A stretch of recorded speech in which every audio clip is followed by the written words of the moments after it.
wabarakatuh. Alhamdulillah Waalaikumsalam. wa mushollian ala Rasulillah la haula wala quwata illa billah amma ba'd.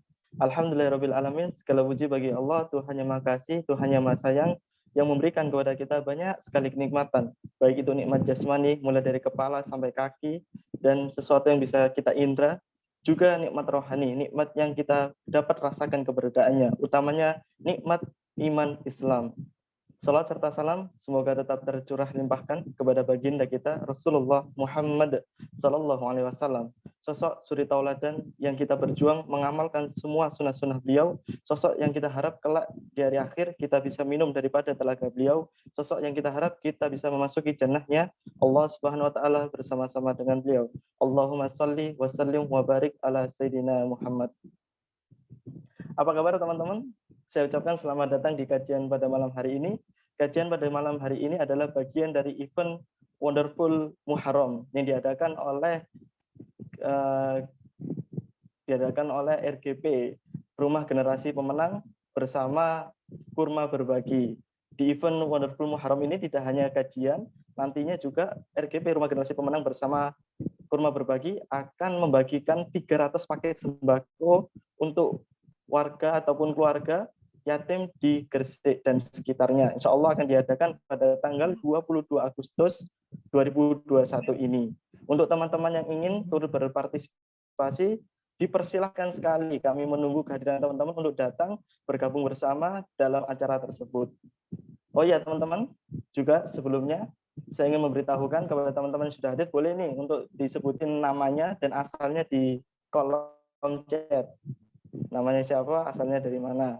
Kemudian juga ada beberapa peraturan di kajian kita pada malam hari ini. Yang pertama, untuk teman-teman yang tidak ada halangan menghidupkan kamera, silahkan hidupkan kamera, berpakaian yang menutup aurat, kemudian rapi, juga bersikap selayaknya di majelis ilmu. Juga teman-teman ada kabar gembira nih, nanti kan ada sesi pertanyaan nih, akan kita pilih 3 penanya terbaik, kemudian akan kita berikan hadiah. Apa hadiahnya? Hadiahnya adalah Shopee Pay yang insya Allah akan diberikan panitia. Pengumumannya langsung, siapa pemenangnya akan diumumkan di akhir acara. Baik teman-teman, kajian kita pada malam hari ini temanya jurus melipat gandakan kebaikan. Menarik ya temanya, bagaimana caranya melipat gandakan kebaikan. Insya Allah juga akan disampaikan oleh Ustadz kita. Sudah tentu kita kalau judulnya menarik kayak gini, ada jurus-jurusnya kayak gini, kita tahu dong siapa pematerinya, yaitu beliau Ustadz Marzuki Imron, atau akrab kita sebut beliau dengan julukan Ustadz Naruto. Baik teman-teman, agar kajian kita pada malam hari ini semakin berkah, kita awali dengan pembacaan tilawah. Insya Allah akan disampaikan oleh saudara kita, Mas Cahyo. Kepada Mas Cahyo, kami persilahkan. Assalamualaikum warahmatullahi wabarakatuh. Waalaikumsalam warahmatullahi wabarakatuh.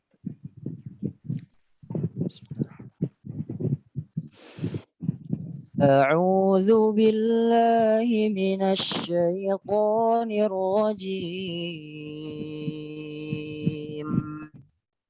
بسم الله الرحمن الرحيم.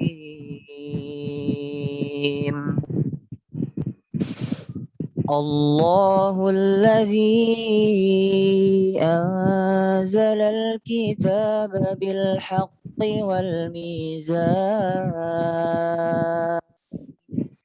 وما يدريك لعل الساعة قريب يستعجل بها الذين لا يؤمنون بها والذين آمنوا مشفقون منها ويعلمون أنها الحق ألا إن الذين يمارون في الساعة ألا إن الذين يمارون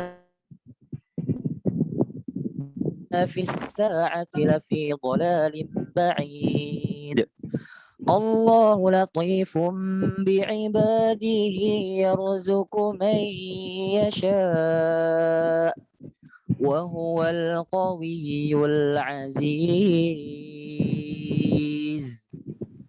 من كان يريد حرث الآخرة نزد له في حرثه ومن كان يريد حرث الدنيا نؤته منها وما له في الآخرة من نصيب أم لهم شركاء شرعوا لهم من الدين ما لم يأذن به الله ولولا كلمة الفصل لقضي بينهم وإن الظالمين لهم عذاب أليم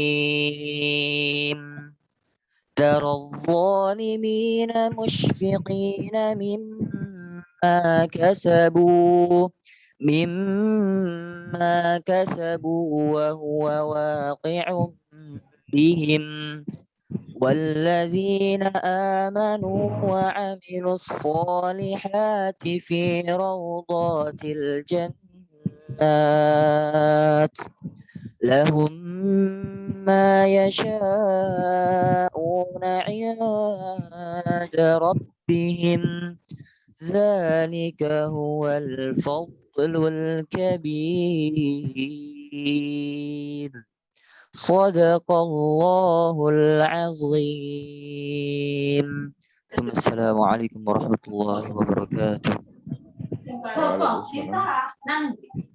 Waalaikumsalam warahmatullahi wabarakatuh. Sadaqallahul adzim, maha benar Allah dengan segala firman-Nya. Terima kasih kami ucapkan kepada Mas Cahyo atas tilawah yang telah dibaca tadi. Oh ya teman-teman, saya ingatkan kembali juga ketika acara ataupun kajian sedang dimulai, dimohon untuk mematikan mikrofon agar suara tidak terdistraksi. Baik, di sini sudah ada sekitar 42 peserta, Masya Allah. Coba kita cek nih, ada dari mana aja nih. Oh, masih ada yang ngechat, masih ada 5 nih.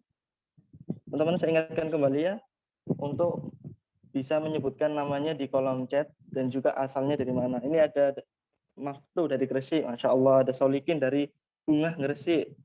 Ada Herlina dari Gresik.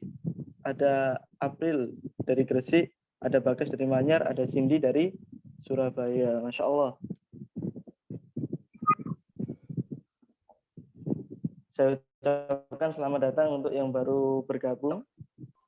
Baik teman-teman, marilah kita simak bersama kajian yang insya Allah akan disampaikan oleh Ustadz kita, Ustadz Marzuki Imron, dengan tema jurus melipat gandakan kebaikan.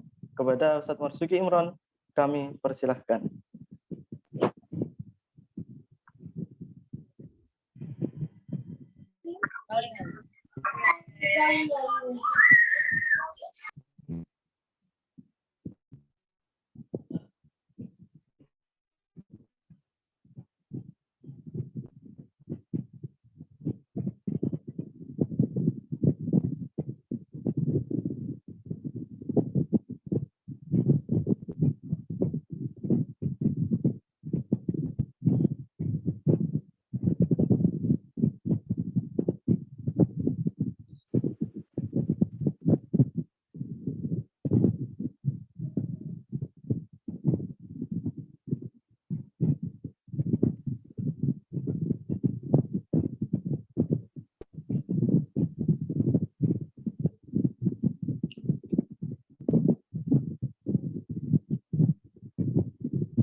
Baik teman-teman, sepertinya beliau masih belum datang. Jadi saya ingin memberikan sedikit informasi. Yang pertama, Rumah Generasi Pemenang ini memiliki beberapa program. Yang pertama yakni kami menyediakan teman-teman, memfasilitasi teman-teman untuk bersedekah. Caranya bagaimana? Caranya teman-teman nanti akan mendapatkan kupon di mana kupon itu sebagai reward teman-teman yang bersedekah. Jumlahnya berapa? Jumlahnya 20.000 per kupon. Juga RGP, Rumah Generasi Pemenang ini memiliki program donat. Apa itu donat? Yang biasanya dimakan dong. Oh enggak. Donat adalah donasi setiap saat. Bagaimana itu bentuknya? Jadi teman-teman bisa mendapatkan donat ini nantinya juga di acara pada tanggal 22 Agustus, di mana acara itu membagikan sembako kepada keluarga yatim di sekitar Gresik. Nah, donat ini teman-teman akan mendapatkan kaleng. Kaleng ini bisa teman-teman bawa pulang. Fungsinya apa? Fungsinya untuk diisi rengginang. Oh enggak. Fungsinya teman-teman di sana bisa bersedekah. Jadi teman-teman enggak menunggu harus pergi dulu ke masjid ataupun ke tempat-tempat yang lain untuk bersedekah. Teman-teman bisa langsung bersedekah ketika teman-teman baru membuka mata ketika bangun tidur. Teman-teman bisa niatkan, aku pengen nih, karena aku tahu keutamaan sedekah subuh, aku pengen nih sedekah subuh, masukin ke kaleng donat. Terus teman-teman lagi ngerasa, kok rasanya rezekiku lagi sempit nih, rezekiku lagi nggak lancar nih, teman-teman kepingin sedekah bisa dimasukin ke donat. Ataupun dalam kondisi teman-teman lagi banyak rezeki dan ingin berbagi, teman-teman juga bisa masukin di kaleng donat itu. Nantinya kaleng donat ini akan diberikan kepada Rumah Generasi Pemenang. Untuk apa? Untuk diberikan kepada saudara-saudara kita yang membutuhkan, terutama kaum yatim piatu. Nah, teman-teman, mungkin teman-teman akan berpikir, apa harus ke tempatnya RGP dulu ya, baru bisa ngasihin kaleng ini? Enggak, ada beberapa pilihan. Teman-teman kalau udah terkumpul dalam sebulannya, teman-teman bisa ngasihin kaleng ini, uangnya ada di kaleng ini, ke rekeningnya RGP, Rumah Generasi Pemenang. Atau opsi kedua, nanti tim panitia sendiri akan menjemput ke rumah teman-teman. Jadi teman-teman cukup ngasih tahu alamatnya di mana, nanti tiap bulannya akan dijemput oleh teman-teman panitia. Atau itu tadi opsi ketiga, teman-teman lagi pengen main ke sana, pengen tahu suasananya kayak apa, acara-acara RGP itu seperti apa, teman-teman bisa langsung lanjut ataupun ngasih ke sana sendiri tanpa harus melalui rekening ataupun dijemput panitia. Sebentar ya teman-teman, saya akan tanya dulu ke panitia apakah Ustadz sudah hadir atau belum.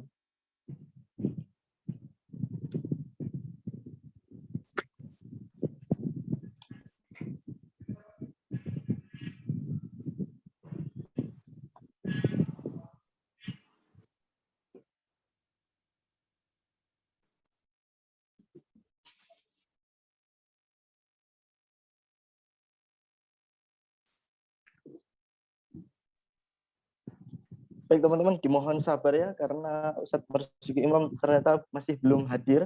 Untuk teman-teman sekali lagi saya ingatkan ada beberapa peraturan. Untuk teman-teman yang tidak ada halangan, dimohon untuk mengaktifkan kameranya, kemudian berpakaian menutup aurat dengan pakaian yang rapi, kemudian bersikap selayaknya sikap di majelis ilmu.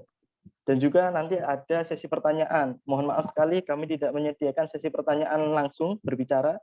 Jadi cukup teman-teman tulis seluruh pertanyaan teman-teman di kolom chat. Nanti akan kami berikan reward kepada 3 pertanyaan terbaik. Rewardnya apa tadi? Shopee Pay. Rewardnya milenial banget ya. Sesuatu yang kayaknya kita pinginin deh. Ataupun bahkan kita butuhin. Karena banyak diskonnya.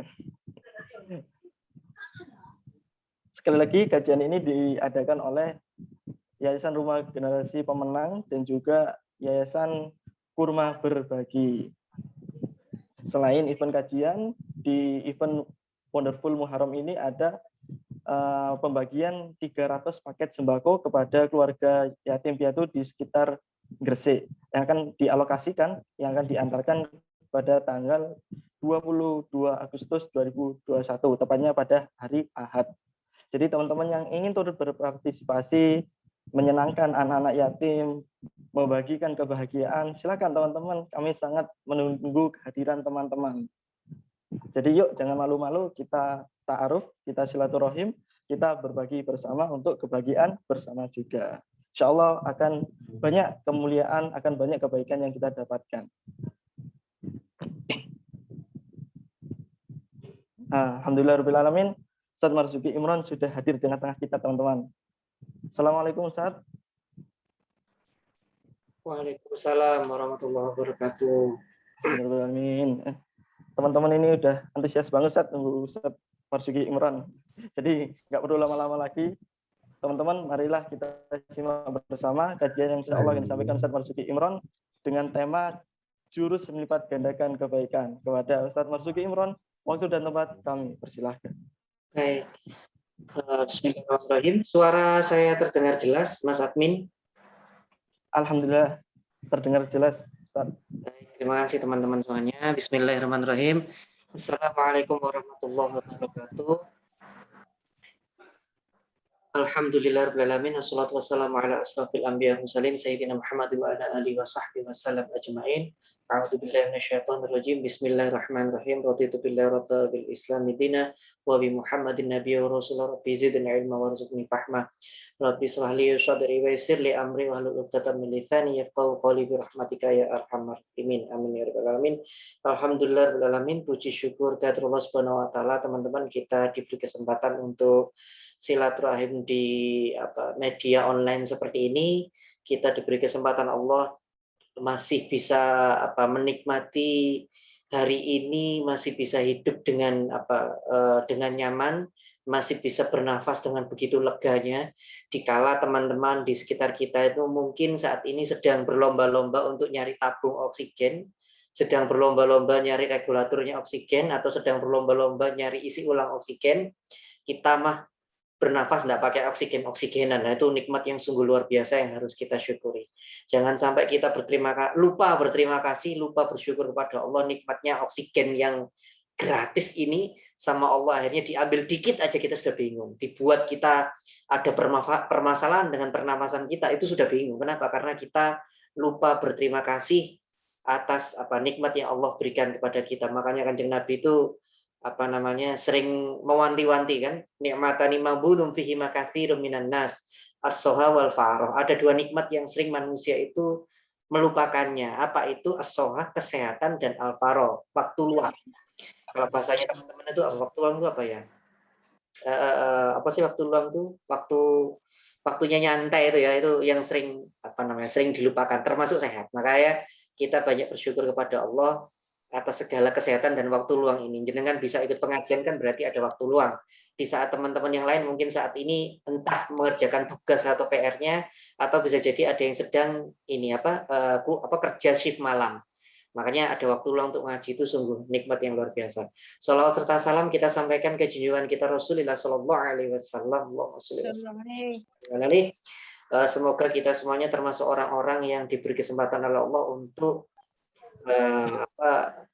bisa meniru keteladanan beliau, bisa meniru akhlak-akhlaknya beliau, dan syukur-syukur kita nanti di akhirat mendapat syafaat dari beliau, bisa bertemu dengan beliau di surganya Allah Subhanahu wa taala. Baik teman-teman yang dirahmati Allah, bicara tentang Muharram, bicara tentang satu Hijriah, ada beberapa sejarah yang sering misunderstanding gitu. Kita sering mendengar bahwa Rasulullah itu hijrah pada tanggal 1 Muharram, itu tidak sepenuhnya tepat gitu kan ya. Tidak sepenuhnya tepat. Rasulullah hijrah itu bukan tanggal 1 Muharram gitu ya. Lebih tepatnya Rasulullah itu keluar dari rumahnya itu tanggal 27 malam 27 Syafar, dan sampai di Madinahnya itu nanti 12 Rabiul Awal. Jadi tidak ada Muharramnya sama sekali. Jadi kan kalau di dalam tanggalan Islam, tanggalan Komariah ya, tanggalan Hijriah itu kan Muharram, Safar, Rabiul Awal. Nah itu Muharram tuh malah di awal gitu loh. Jadi hijrahnya itu bukan Muharram, hijrahnya itu tanggal malam 27 Safar, nanti sampai di Madinah, dulu namanya masih Yasrib, itu tanggal 12 Rabiul Awal. Kenapa nanti kok penentuan tanggal Hijriah itu tanggal 1 Muharram? Nah, nanti kita akan bahas itu. Oke ya, tahan dulu. Lalu yang kedua yang sering disalahpahami adalah ada kebudayaan di di beberapa daerah di Jawa ini yang ketika Muharram khususnya 10 Muharram itu ada yang namanya malam suroan ya, kayak gitu-gitu ya, yang itu disalahpahami oleh budaya-budaya Jawa dan sekitarnya menjadi malam-malam yang mistik dan sebagainya. Nah, nanti kita juga bahas itu. Jadi beberapa kekeliruan yang perlu kita luruskan, dan termasuk nanti kita juga akan bahas amalan-amalan apa sajakah supaya ikoi-ikoyan kita itu pahalanya besar gitu ya. Jadi aku kok melok bahasa ikoi-ikoyan iki piye lah ngono kan ya. Hah? Gitu ya. Pakai bahasa iko-iko. Tapi takut, tapi wedine bapaknya harus ngomong lho. Ya, lupa dimatiin mic-nya itu kayaknya. Ya, enggak apa-apa ya. Jadi apa kita akan mulai bahas satu persatu ya. Jadi kita bahas dari yang pendek dulu sebelum yang panjang. Yang pendek dulu ya. Apa itu yang pendek sejarah apa namanya suro atau Muharram dalam Indonesia dulu, Pulau Jawa, Indonesia, Nusantara, Indonesia. Sebelum nanti kita bicara sejarah Islam. Karena kita perlu tahu ini teman-teman, jangan sampai kita hafal atau kita tahu apa alur settingnya Ikatan Cinta, tapi kita nggak tahu apa namanya alur sejarahnya Islam. Ikatan Cinta hafal, Elsa sudah di penjara, jenengan ngikuti gitu kan ya. Atau Ustadz saya nggak Ustadz saya bukan penggemar kosengan drakor misalnya gitu kan ya. Oh berarti Anda pasti menontonnya Neverless episode 8 ini ya, bagaimana Nabi dari Inggris hadir ya, alhamdulillah itu kan ya. Yang penggemar drakor pasti nontonnya Neverless ya. Siapa sih pelakor itu Han Sohee. Nah, ya itulah ya. Siapalah namanya tuh. Ustadznya ya ngikuti lah, kalau drakor saya ngikuti lah. Tenang, saya ngikuti kok. Anda mau ngopi drakor rumah saya banyak, mungkin ada 1 tera ya saya drakor itu. Filenya mungkin lebih lah, kalau 1 tera lebih drakor tuh. Mulai tahun gak enak. Saya nonton drakor mulai 2001, Mas. Jenengan masih SD, belum lahir mungkin ya. Saya nonton drakor itu 2001. Drakor masa Indonesia itu 2001. Saya itu sudah nonton itu. Apa Endless Love atau apa itu Autumn in My Heart yang main Song Hye Kyo itu loh. Yang baru cerai sama siapa jadinya? Song Joong Ki. Nah, itu kan ya. Astagfirullah, ampuni hamba ya Allah. Jadi Muharram kok jadi hibah. Oke, kita bahas sejarah apa Muharram atau kalau orang Jawa nyebutnya Suro dalam bahasa Jawa, dalam Nusantara. Jadi ceritanya begini. Sebelum Islam masuk ke Indonesia, itu orang Indonesia kental sekali dengan kejawen yang apa kejawen itu masih beririsan dengan animisme, dinamisme. Teman-teman tahu animisme, dinamisme ya? Tahu animisme ya? Bukan anime kartun Jepang, bukan itu. Ulak dibel animisme, anime kartun Jepang, bukan itu ya. Bukan itu, tidak ada hubungannya dengan Boruto atau Shingeki no Kyojin, tidak ada hubungannya sama itu ya. Jadi animisme, dinamisme itu sebuah kepercayaan kalau animisme wibu tak oh ya. Oh, Bagas ana nang ndi wong oh iku lak iya. Baru ketok wajah sekarang aku ambek Mas Bagas suwi gak ketemu ya, suwi gak nang Gresik aku. Baik, animisme dan dinamisme itu sebuah kepercayaan bahwa roh nenek moyang atau pohon-pohon itu atau tumbuh-tumbuhan gitu ya memiliki kekuatan gaib sehingga mampu menyelesaikan permasalahan manusia. Itu Jawa zaman itu, bukan hanya Jawa sih, Indonesia zaman itu masih kental dengan itu. Masuk Hindu dan Buddha. Nah, ketika Islam masuk, gitu kan? Ketika Islam masuk, Sultan Agung dari Mataram itu sadar untuk apa namanya? Untuk memasukkan Islam supaya bisa diterima, itu tidak ujuk-ujuk langsung syirik. Maka yang terjadi orang tidak akan bisa langsung terima. Karena zaman itu penanggalan itu pakai saka. Saka itu bahasa Sanskerta yang artinya matahari. Jadi perhitungannya tuh kayak kalau sekitar Masehi itu kan pakai matahari ya. Dulu orang Indonesia sebelum semuanya pakai Masehi itu namanya pakai penanggalan saka, pakai hitungan matahari. Nah, itu diakui oleh orang Hindu, Buddha sama orang animisme dan dinamisme. Nah, supaya Islam itu bisa diakui maka Sultan Agung ini apa istilahnya menyelipkan apa kalender Islam atau kalender Komariah gitu kan ya, perhitungan yang pakai bulan itu yang bisa diterima oleh apa namanya? Bisa diterima oleh orang-orang Nusantara saat itu. Kebetulan orang-orang Nusantara atau orang-orang apa Jawa dan sekitarnya saat itu kan muncul budaya-budaya dalam tanda petik mistik-mistik itu bulan Suro. Apa namanya bulan Suro itu menurut mereka itu nanti ada namanya Aji Saka. Aji Saka itu apa raksasa dewanya kayak saya kayak itu sih. Siapa itu? Susanoo-nya Uchiha gitu nih, dong gitu kan ya. Raksasa gitu kan ya. Saya tidak bisa bayangkan jin ifrit soalnya tidak pernah lihat gitu. Kalau Susanoo kan pernah lihat ya.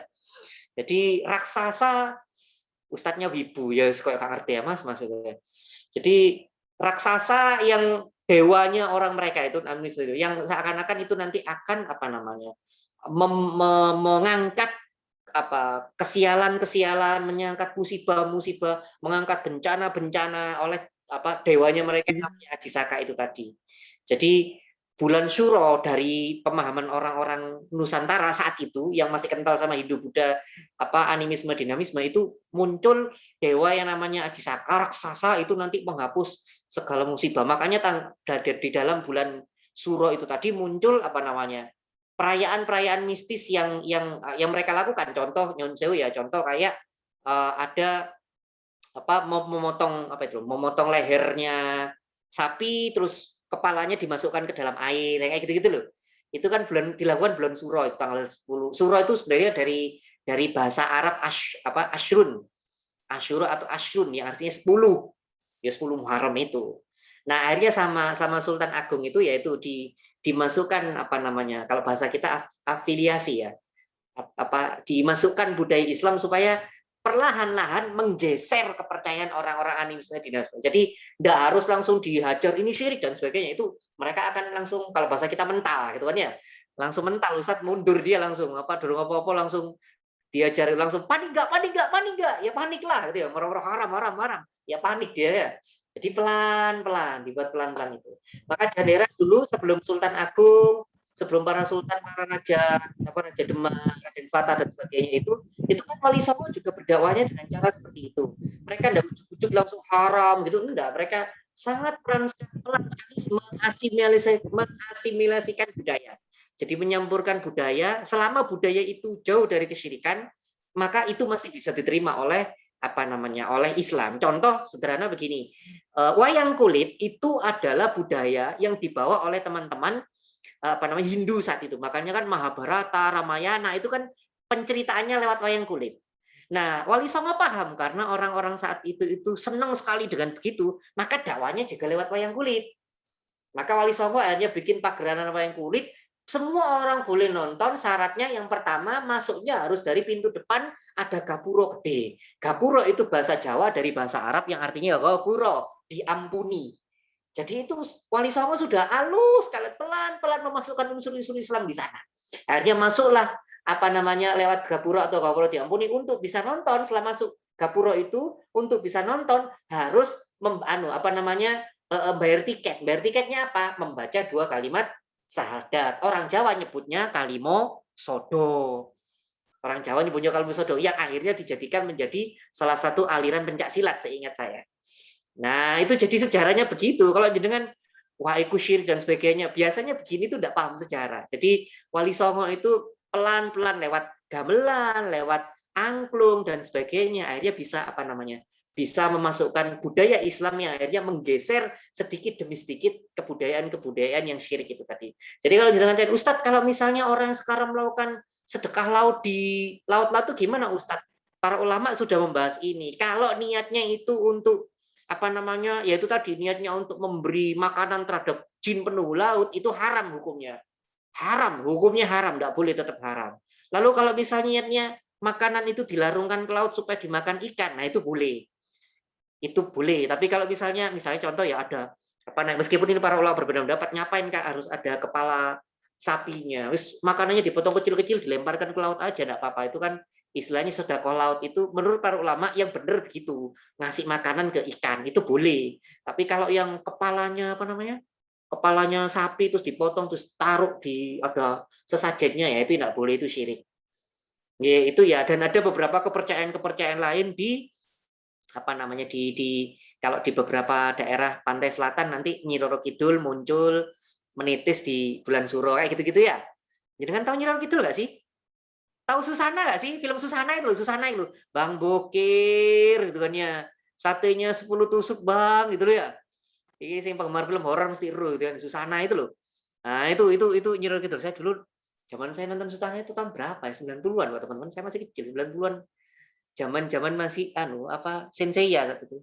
Belum sebelum itu si Senseiya itu 94 ke atas. 92, 91 itu Ninja Bayangan Merah. Jangan belum lahir Ninja Bayangan Merah. Ada anime judulnya, kalau di Indonesia judulnya Ninja Bayangan Merah. Apa sih judulnya, apa itu saya lupa. Gitu, nggih. Nah, sekarang itu sejarah ininya ya, sejarah dari Nusantaranya. Kenapa ada namanya Malam Satu Suro dan sebagainya. Ya, memang asalnya dari budaya-budaya yang terindikasi dengan kesyirikan, tapi sama para wali, sama Sultan Agung itu dimasukkan budaya-budaya yang Islam supaya menggeser itu secara perlahan. Itu ya asal muasalnya. Nah, sekarang kita bahas tentang sejarah Muharram atau sejarahnya hijrahnya Rasul yang sering disalahpahami. Jadi begini, satu dulu kesalahan yang pertama, salah paham yang pertama. Jadi Muharram, Ramadan, Syawal, Sya'ban, nama-nama bulan itu teman-teman itu bukan nama yang dibuat oleh Allah. Bukan nama yang dibuat oleh Rasul, bukan. Nama itu sudah ada sebelum Islam turun. Jadi orang Quraisy itu dari dulu sudah nyebut begitu. Muharram artinya bulan yang haram untuk berperang. Setelah Muharram ada namanya bulan Safar. Safar itu artinya kosong. Kenapa? Karena di bulan Safar itu para laki-laki keluar semua perang. Jadi kan kampungnya kosong. Safar. Terus setelah setelah Safar nanti ada namanya Rabiul Awal. Rabi itu artinya berkelompok, ngumpul. Rabiul Awal. Setelah Rabiul Awal berkelompok karena yaitu mereka membahas peperangan itu makanya ngumpul. Setelah Rabiul Awal ada Rabiul Akhir, setelah Rabiul Akhir ada Jumadil Awal. Jumad itu dari kata Jumud, Jamid yang artinya apa? Beku. Beku maksudnya itu air. Air itu habis saking panasnya, maka air itu habis makanya disebut. Nanti setelah Jumadil Awal setelah Jumadil Akhir nanti ada Rajab. Rajab yang jenengan tahu ya, Rajab itu arti yang mulia. Setelah Rajab ada Sya'ban, setelah Sya'ban ada Ramadan, setelah Ramadan ada Syawal. Syawal itu dari kata sya'ala artinya mengangkat sayap. Jadi di bulan Syawal itu ada burung di kafir ya, kafir Quraisy saat itu ada kebiasaan bulan Syawal itu burung-burung apa ya? Kalau nggak salah namanya burung naklu kalau nggak salah. Burung naklu itu kalau bulan Syawal itu ngangkat sayapnya dan bertelur. Biasanya bulan Syawal itu makanya disebut bulan Syawal karena dari kata sya'ala itu mengangkat sayap. Setelah Syawal nanti ada yang namanya Dzulqa'dah. Dzulqa'dah artinya duduk-duduk. Kenapa duduk-duduk? Karena mereka mempersiapkan mau masuk haji. Nah, haji Dzulhijjah. Setelah Dzulhijjah baru nama-nama itu bukan wahyu atau bukan hadis Rasul, bukan. Itu nama memang ada semenjak zaman dulu. Jadi orang Quraisy itu pakai nama-nama bulan itu seperti itu. Ustaz, Ramadan berarti bukan nama dari Islam. Bukan. Ramadan itu memang nama dari orang Quraisy saat itu. Ramadan itu artinya membakar. Kenapa? Karena bulan Ramadan di saat itu di zaman Rasul saat itu bulan yang paling panas itu ya Ramadan. Paling panas itu Ramadan. Makanya ada tanah terbakar, pohon terbakar ya karena bulan paling panas itu Ramadan. Ramadan itu artinya terbakar, pembakaran gitu ya. Oke, nah sekarang kita bahas. Jadi gini, sebelum bicara tentang hijrah, kita harus tahu dulu konspirasi. Wah, ini ya. Ini bukan konspirasi vaksin, bukan ya. Bukan konspirasi kayak akun-akun telur goleng, telur dadar gitu kan ya. Dan telur-telur yang lainnya aku enggak jelas itu gitu kan ya. Selamat Mas Jering sudah divaksin hari ini, alhamdulillah gitu kan ya. Jadi idolanya akun-akun telur itu sudah tersingkir ya. Hore, saya menang gitu kan ya. Apa semua akan Jering pada waktunya kan gitu ya. Alhamdulillah Jering hari ini sudah divaksin gitu kan ya. Ustadznya tahu ya lah gitu ya. Baik. Ini jadi gini, tanggal 26 ceritanya itu tanggal 26 Dzulhijjah astagfirullah. Tanggal 12 Dzulhijjah. Sorry ya. Jadi asal mualanya itu tanggal 12 Dzulhijjah orang-orang Madinah, dulu namanya bukan Madinah teman-teman, dulu namanya itu Yasrib. Terus Mekah itu dulu namanya bukan Mekah tapi Bakkah. Jadi memang dulu namanya masih beda. Nah, dulu itu sebelum Islam datang itu orang sudah haji teman-teman. Tapi hajinya jangan dibayangkan kayak hajinya orang Islam, enggak. Hajinya mereka itu hajinya orang-orang musyrik. Maksudnya haji gimana? Mereka keliling Ka'bah menyembah patung-patung berhala itu. Jadi bukan hajinya versi Islam, enggak. Jadi dari dulu itu sudah ada haji, tapi hajinya orang-orang itu tadi, orang-orang yang musyrik itu tadi, gitu kan ya. Nah, jadi orang-orang Madinah itu datang untuk melakukan haji versi mereka, ada 73 orang laki-laki, 73 laki-laki dan 2 orang perempuan dari Madinah itu yang mereka itu ikut keliling, ikut muter itu, tapi niatnya pengen masuk Islam. Tapi sembunyi-sembunyi. Nah, ini konspirasi, the real konspirasi itu begini. Mereka itu sudah niat masuk Islam, tapi sembunyi-sembunyi karena takut kan. Jadi ketika mereka muter gitu kan ya, satu persatu keluar ke rumahnya menemui Kanjeng Nabi, syahadat gitu kan ya. Terus lagi satu orang keluar syahadat. Jadi itu 73 laki-laki dan 2 orang perempuan. Mereka semuanya bersumpah namanya baiat al-kubra itu sumpah setia kepada Kanjeng Nabi. Nah, ada apa namanya yang intinya itu mereka akan taat kepada Allah dan Rasulnya, dan nanti kalau Rasulullah suatu saat pindah ke Madinah, mereka akan melindungi Rasulullah itu dengan harta dan nyawa mereka. Begitu inti baiat, inti sumpah setia sama Rasulullah itu begitu. Nah, pada saat sumpah setia seperti itu, ada satu orang kafir Quraisy yang apa namanya menguping, krungu, lu kok wong iki mlebu Islam ngono, gregeten, lapor ke apa namanya ke orang Quraisy. Itu 12 Dzulhijjah ya. Lalu tanggal 13 Dzulhijjah dilakukanlah interogasi. Ya, ini ceritanya binnya Quraisy datang ini, gitu kan ya. Kang bakso, bakso. Nah, itu kan ya. Ini intelnya Quraisy datang ini sambil jualan kurma ya. Kurma gitu ya. Intelnya itu datang. Akhirnya intelnya ini menemui pimpinannya orang-orang Madinah yang haji, yang syirik tadi, musyrik tadi. Tak, loh, ini orang-orangmu kok menemui Muhammad masuk Islam. Nah, tolak-tolak dia. Loh, saya enggak tahu kok. Beneran, karena memang enggak tahu. Itu 73 orang itu pelan-pelan ya, sembunyi-sembunyi. Kan itu jumlahnya banyak, Mas. Ratusan kalau nggak salah itu. Nah, itu enggak tahu saya. Makanya orang Quraisy percaya saat itu. Ya sudahlah. Sudah. Nah, dari situlah orang Quraisy semakin lama semakin curiga. Iki kok saya mlebu Islam tambah suwe tambah akeh gitu kan ya. Dengar kabar ke orang Madinah juga lama kelamaan makin banyak yang masuk Islam. Ternyata ya dari itu tadi, dari 73 orang itu menyebarkan Islam ke Madinah. Wah, akhirnya orang-orang kafir Quraisy jadi ya Dzulhijjah ya. Setelah Dzulhijjah kan bulan Muharram kan gitu ya. Jadi 12 Dzulhijjah itu Baiat Al-Akbar, Baiat Al-Kubra, 13 Dzulhijjah interogasi, setelah Dzulhijjah Muharram, setelah Muharram Syafar. Ya, nah bulan Syafar tanggal 26 Syafar ngumpul orang Quraisy. Setelah diperhatikan selama 2 bulan, intelnya ini mengamati, ini makin banyak yang mau Islam. Ayo rapat teman-teman. Di dalam rapat itu ada dalam riwayat tarikhnya Ibnu Hisham, Sirah An-Nabawinya Ibnu Hisham, di dalam di dalam rapatnya orang-orang Quraisy itu salah satunya itu iblis yang nyamar jadi manusia. Salah satunya iblis nyamar jadi manusia. Nah, ketika ada rapat, gimana ini cara menyingkirkan Muhammad? Ada satu pendapat gini. Muhammad diasingkan aja. Tak kucilkan. Di lockdown di sebuah tempat ya, lebokno Muhammad ke tempat tertentu, lockdown kalau nang dindi gitu kan ya. Lalu akhirnya iblis yang nyamar jadi manusia itu mau begini. Tidak bisa, meskipun Muhammad engkau asingkan, orang-orang Arab, orang-orang dari Madinah tetap akan menemui Muhammad, nggak bisa, nggak akan berhenti. Lalu ada yang usul lagi, begini aja kalau gitu, masukkan Muhammad ke penjara, tutup dia di penjara. Kata iblis yang nyamar dari manusia ini, tetap nggak bisa. Kenapa? Kalau Muhammad di penjara, tetap aja dia tetap ngomong, dia akan keluar-keluar tentang keislamannya, dia akan tetap berdakwah, nggak bisa. Baru akhirnya si iblis ini usul, dia bilang gini aja, saya usul dari tiap kabilah, pada saat itu ada ada 11 kabilah. Kabilah itu suku, teman-teman. Nggak tahu suku, klan, Uchiha klan, Hyuga klan, gitu kan ya. Uzumaki klan, tahu ya? Klan ngerti ya?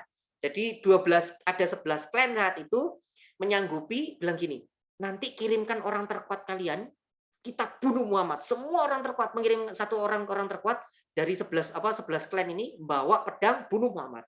Nah, di zaman itu teman-teman, Nabi Muhammad itu kan keturunannya Bani Muthalib. Jadi istilahnya keturunan Bani Hashim. Maaf salah kalau ngomong ya. Keturunan Hashim.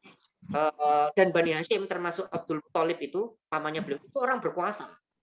Tetap takut teman-teman. Akhirnya ada yang bilang, terus apa nih mau dibunuh? Bani Hashim nggak ngamuk. Bani Hashim itu termasuk yang berkuasa loh. Klan istilahnya kalau di Naruto itu klan teman-teman, klan Hyuga, klan Ningrat gitu loh. Bani Hashim itu klan Ningrat. Lah kalau ada macam-macam sampai Muhammad terbunuh, itu Bani Hashim bisa marah. Akhirnya apa sarannya si iblis yang nyamar jadi manusia? Ini aja. Pisau nanti kalau Muhammad sudah terbunuh, darahnya itu tempelkan ke semua tempelkan ke semua pedang atau pisau. Jadi nanti Bani Hashim bingung, siapa di antara mereka ini yang membunuh? Semuanya ada darahnya. Nah, begitu. Akhirnya Abu Jahal berdiri, setuju, dia bilang gitu. Tidak ada rencana yang lebih bagus daripada ini, setuju. Akhirnya istilahnya setelah 26 itu rapat, malamnya 27 malam ke-27, malam ke-27 dikepung rumahnya Nabi.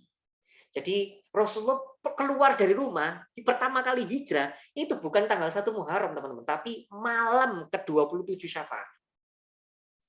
Akhirnya Rasulullah ketika sudah dengar dikabari oleh malaikat Jibril kan, Rasulullah menemui siapa? Abu Bakar, ngomong sama Abu Bakar, ayo kita berangkat.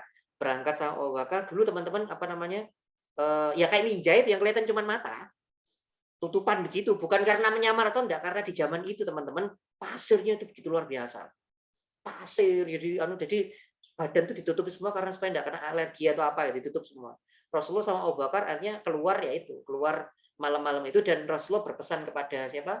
Ali bin Abi Thalib, wahai Ali, kamu tidurlah di tempat tidurku, pakailah selimutku yang warna hijau yang biasa aku pakai. Akhirnya kan orang-orang menyangka Rasulullah di dalam, padahal yang tidur itu Ali, kan cerita itu. Nah, ketika berangkat teman-teman itu Rasulullah tidak langsung ke Madinah. Ini orang sering salah paham.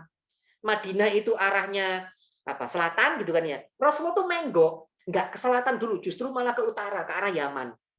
Jadi sebelum ke Madinah, beliau tuh menggok ke utara dulu, ke arah apa namanya? Ke arah Yaman, sembunyi di gua Sur. Itu ke arah utara itu sembunyi di sana. Jadi itu untuk mengecoh orang-orang Quraisy supaya nggak ketemu. Nah, jadi Rasulullah tuh nginep di sana selama 3 hari. Dan selama 3 hari itu kebutuhan makanannya dipenuhi oleh anaknya Rasulullah sama anaknya Abu Bakar sama budaknya Abu Bakar. Jadi ceritanya itu setiap malam anaknya Abu Bakar sama budaknya Abu Bakar itu keluar rumah ngasih makanan ke Gua Sur, nanti pulang lagi balik ke rumah begitu tanpa diketahui orang-orang. Istilahnya ater-ater lah ya, kalau orang Jawa ater-ater panganan. Sing bagian nganterin makanan. Baru nanti di apa namanya? Di malam setelah 3 malam menginap baru nanti Rasulullah baru melanjutkan perjalanan ke apa namanya ke Madinah gitu kan ya, ditemani oleh budaknya Abu Bakar sama budaknya Abu Bakar satu lagi budaknya Abu Bakar yang namanya Abdullah bin Al-Quraid kalau nggak salah. Itu dia seorang kafir tapi setia sama Abu Bakar. Kenapa dia diajak sama Abu Bakar meskipun dia kafir? Karena dia ahli strategi perjalanan. Jadi dia paling ngerti dalan. Dikai dalan-dalan supaya gak esok dikejar kafir Quraisy, ceritanya begitu. Nah, kalau jenengan ngikuti sira kan nanti orang-orang Quraisy kan tetap ngejar tau, ada yang namanya Suraka mau memenggal Nabi tapi malah ontanya keplosok, akhirnya ditolong sama Nabi, akhirnya Suraka masuk Islam. Banyak orang-orang yang ngejar Nabi itu akhirnya masuk Islam. Nah, nanti tanggal 8 Rabiul Awal. Jadi kan saya ulang ya, setelah Dzulhijjah, Muharram, setelah Muharram Syafar, setelah Syafar Rabiul Awal, gitu ya. Nah, tadi kan berangkatnya kan 27 27 Safar, malam ke-27. Nginep 3 malam, terus perjalanan tanggal 8 Rabiul Awal itu nyampe di Kuba. Belum nyampe Madinah, nyampe Kuba, Rasulullah bikin masjid, orang-orang di sekitar Kuba itu oh ini tahu namanya Islam, akhirnya masuk Islam semuanya. Akhirnya ikut Rasulullah semua. Jadi Rasulullah datang ke Madinah tidak sendirian, teman-teman. Itu serame melu kabeh geradak gitu. Jadi Rasulullah tuh memang perjalanan awalnya sendirian sama Abu Bakar sama dua budaknya Abu Bakar, tapi ketika sudah sampai Kuba, iku akeh sing melu. Ya bayanganmu kayak avatar eng gitu, teko kabeh, kan ya boleh teko kabeh kan ya. Ustadz ini kan anu ibu tenan kok. Daripada aku nggak analogi ikatan cinta gak nyambung gue ya. Jadi begitu. Baru ketika nyampe Madinah itu sudah makin banyak masuk Islam. Jadi ketika masuk Madinah jadi nyampe di Madinah, Rasulullah melangkahkan kakinya di Madinah di tanggal 12 Rabiul Awal.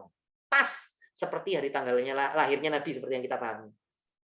Ya gitu ya. Jadi berangkatnya malam 27 Syafar sampainya 12 Rabiul Awal. Jadi ada bilang Rasulullah hijrah di bulan Muharram. Enggak sama sekali enggak. Nah, yang jadi pertanyaan, Ustaz, lah kok sekarang tahun baru Hijriah itu pakai 1 Muharram, itu sejarahnya gimana? Begini. Sejarahnya begini. 17 tahun setelah Muharram atau tahun kehijrahan Nabi, pada satu lebih tepatnya 2 tahun setelah Umar bin Khattab menjadi khalifah, itu ada gubernur namanya Abu Musa al-Asy'ari. Itu ngomong, "Wahai khalifah, niki loh surat-suratnya jenengan sama surat-suratnya para pemimpin ini iki gano tanggalane bengong aku iki sing endi iki mlebu tanggal piro iki campur aduk aku bengong ayo dige tanggalan." Nah itu asal mula langsung oh iya ya dia gak tanggalan makanya mesti keselisipan surat. Akhirnya mereka berkumpul semuanya menyarankan ayo gimana caranya kita bikin kalender khusus untuk orang Islam. Nah Pada itu rapat, termasuk Utsman bin Affan juga menyarankan. Khalifah pada saat itu sahabat Utsman bin Affan juga menyarankan. Jadi rapat pada saat itu menyarankan ada 4 usulan. Yang pertama, Muharram pakai tahun baru Hijriah awal tahun itu ditentukan dari lahirnya Nabi. Usul yang pertama. Usul yang kedua dari hari wafatnya Nabi. Usul yang ketiga hari Nabi menjadi Rasul, diangkat jadi Rasul. Usul yang keempat ketika Rasulullah hijrah. Nah, usul yang pertama ditolak. Kenapa? Karena di zaman itu teman-teman enggak ada yang sepakat Rasulullah itu lahir tanggal berapa. Belum sepakat. Lahir tahun berapa itu Rasulullah mereka belum sepakat. Jadi enggak bisa kita menentukan sama termasuk meninggalnya Rasulullah, mereka tidak sepakat untuk menentukan lahir tahun berapa itu mereka tidak sepakat. Ya karena tadi belum ada penanggalan, jadi bingung mereka. Lalu kapan Rasulullah menerima wahyu yang Rasulullah menyendiri di Gua Hira itu mereka juga tidak sepakat, tidak ketemu kata sepakat. Makanya akhirnya diputuskan kalau begitu tanggal 1 tahun Hijriah dimulai dari Rasulullah ketika hijrah. Nah, pertanyaannya kan bukan bulan Muharram, kenapa kok dijadikan bulan Muharram? Ini ceritanya. Umar sama Utsman memperhatikan. Jadi gini, Rasulullah ingin pindah itu sebenarnya bukan mulai bulan Syawal, Safar. Tapi semenjak Muharram, Rasulullah itu sudah pengen pindah. Dari mana? Karena para sahabat yang sudah masuk Islam sudah ngomong, Nabi, jenengan pindah aja. Jenengan tidak selamat di sini Nabi. Jenengan pindah aja, pindah ke Madinah. Jadi sudah ada rembukan di bulan di bulan Muharram supaya Kanjeng Nabi itu pindah ke Madinah. Itu sudah rembukan antar para sahabat. Nah, dari situlah akhirnya muncul 1 Muharram sebagai tahun baru Hijriah. Nah, kalau dari cerita ini paham ya teman-teman, nggih? Paham ya? Sejarahnya panjang tapi Insya Allah paham. Alhamdulillah. Waduh, namanya kok Sasuke ini saingan saya ini ya. Jangan dicidori saya, cakranya habis saya ini lagian. Baik, itu ya sejarah tentang Muharram. Lalu Ustadz, kita bahas apa lagi yang ketiga? Kita akan bahas tentang amalan apa yang sering dilakukan oleh Kanjeng Nabi atau para sahabat ketika bulan Muharram. Baik, yang pertama apa itu? Yang pertama puasa. Ini ingin saya sampaikan. Di dalam Islam, gitu, di dalam surat At-Taubah ayat 36 itu sesungguhnya bulan di mata Allah itu ada 12 dan hormatilah bulan-bulan haram. Bulan-bulan haram itu Rasulullah menjelaskan ada 4 bulan haram. Bulan haram itu maksudnya bulan yang sungguh mulia sehingga nggak boleh perang, gitu kan ya. Apa itu bulan haram? Yang pertama Dzulqa'dah. Dzulqa'dah itu bulan persiapan, bulan duduk-duduk mempersiapkan mau haji. Qaid itu artinya duduk. Dzulhijjah bulannya haji. Setelah Dzulhijjah Muharram. Satu lagi bulan yang mulia itu Rajab. Jadi 4 bulan ini mulia. Dzulqa'dah, Dzulhijjah, Muharram, Rajab. Gitu ya. Nah, Rasulullah di 4 bulan ini itu membiasakan puasa. Tanggal berapa Ustadz? Terserah. Karena ini masuk dalam kategori dalam ilmu fikih itu namanya puasa mutlak. Puasa mutlak itu tanggalnya sembarang. Tanggalnya sembarang. Jadi saya ulang ya. Saya ulang, dengerin ini. Dzulqa'dah, Dzulhijjah, Muharram, Rajab. Ini ya. Ini adalah Rasulullah mencontohkan untuk puasa sunnah mutlak. Puasa sunnah mutlak itu sembarang. Tanggalnya kapan naik. Justru para sahabat itu sempat kecelik. Kecelik kayak gimana Ustaz? Rasulullah itu pernah di 4 bulan ini puasanya hampir sebulan. Sampai bilang, ya Rasul, kami kira engkau ini puasa hampir sebulan ya Rasul. Kami kira engkau ini puasa hampir sebulan. Karena saking banyak Rasulullah itu berpuasa di bulan-bulan haram itu. Jadi ini sudah mengakhiri perdebatan. Misalnya Rajab boleh puasa nggak? Boleh, karena Rajab itu bulan haram, bulan yang dimuliakan. Jadi kalau misalnya nanti Rajab bid'ah puasa Rajab, loh memang Rajab itu puasa bulan mulia, kok ya boleh-boleh aja. Nyun sewu, hadis yang doif itu yang misalnya tanggal 1 nanti dapat pahala ini, tanggal 3 dapat, iya itu hadisnya doif, iya. Maka jenengan nggak perlu ngikuti puasa tanggal 1, tanggal 3, tapi sembarang wis puasa tanggal berapa aja di bulan Rajab, sembarang. Ustadz puasa full, top itu top markotop. Kalau bisa puasa full Rajab 30 hari, tor markotop ya, 30 hari, 28 hari, top markotop. 29 hari ya, top markotop teman-teman. Kalau bisa puasa 29 hari, itu baru kalau bahasanya sekarang itu dikatakan lelaki tampan dan pemberani. Nah, gitu kan ya. Itu iri bilang bos. Nah, itu ya, itu Itu laki-laki pemberani. Puasanya Rajab 29 hari kan ya. Sya'ban enggak boleh ya, kalau Sya'ban kan enggak boleh Sya'ban itu kan mepet sama Ramadan. Sehari atau 2 hari sebelum Ramadan enggak boleh puasa. Jadi jenengan mentok itu kalau mau Sya'ban full itu 27 hari, enggak boleh 28 atau 29 hari, karena 2 hari sebelum Ramadan itu haram berpuasa, harus istirahat. Nah, itu disebut lelaki tampan dan pemberani. Jadi enggak usah ditanya ganteng isi saldonya berapa dong, enggak usah. Itu deril ganteng dan pemberani itu begitu ya. Puasa bulan-bulan haramnya itu full 29 atau 30 hari ya, itu baru mantap. Oke ya, jadi amalan di bulan bulan Muharram yang diutamakan itu apa sih? Amalan puasa itu Mas. Nah, Ustadz, tapi kok ada hadis yang kita menyuruh puasa di bulan tanggal 10 Muharram? Nah, ini ada ceritanya juga. Jadi kalau jenengan baca hadis itu jangan cuma teks hadisnya doang. Ceritanya itu gimana? Jadi Rasulullah itu melihat saat itu ada orang Yahudi itu puasa tanggal 10. Ditakoi kali Kanjeng Nabi, "Mas sampean lapo kok poso?" Anu Rasul, tanggal 10 ini tanggal di mana Nabi Musa itu selamat dari kejaran Firaun. Jadi ketika dikejar Firaun, terus ada air, ya, air Laut Merah itu dibelah, Nabi Musa bisa lewat, terus Firaun masuk, terus ketutup air, bior, kucios ini cucu, bior, gitu kan ya. Suiton, elemen air, gitu kan ya, bior, gitu kan ya. Begitu. Nah, karena orang Yahudi memuliakan tanggal 10 itu penghormatan terhadap hari terselamatkannya Nabi Musa beserta kaumnya, maka Rasulullah bilang, kalau kalian memuliakan Musa seperti itu, kami umat Islam lebih berhak memuliakan Nabi Musa. Maka Rasulullah saat itu menyuruh para sahabat untuk berpuasa tanggal 10 Muharram. Nah, tapi Rasulullah bilang begini, supaya supaya kita beda dengan orang Yahudi, selisihilah 1 hari. Jadi kalau mau puasa tanggal 10, tanggal 9-nya juga puasa. Atau kalau puasa mau tanggal 10, tanggal 11-nya juga puasa. Mau 10-11 atau 9-10 boleh. Ustadz kalau misalnya cuma 10 doang dia, enggak apa-apa, boleh. Boleh karena pada prakteknya Rasulullah itu saat itu cuma puasa tanggal 10 doang. Lalu di tahun berikutnya Rasulullah itu kan mau nyuruhnya 9-10 atau 10-11. Di tahun berikutnya Rasulullah sudah meninggal. Jadi enggak sempat puasa 9-10 atau 10-11. Tapi para sahabat saat itu setelah itu puasanya 9-10 atau 10-11. Kalaupun mau 10 saja juga boleh. Ataupun kayak tadi ya, yang saya sebut lelaki tampan dan pemberani ya, full 29 hari, ya itu lebih bagus lagi, itu top markotop. Itu kan ya, saldo pahalanya banyak ya.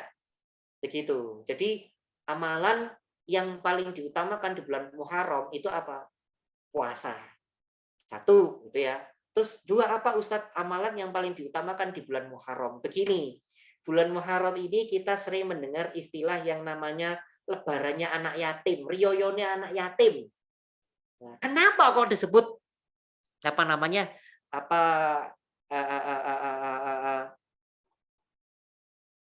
kenapa kok disebut hari rayanya anak yatim? Karena ada hadis itu, man yadahu masaha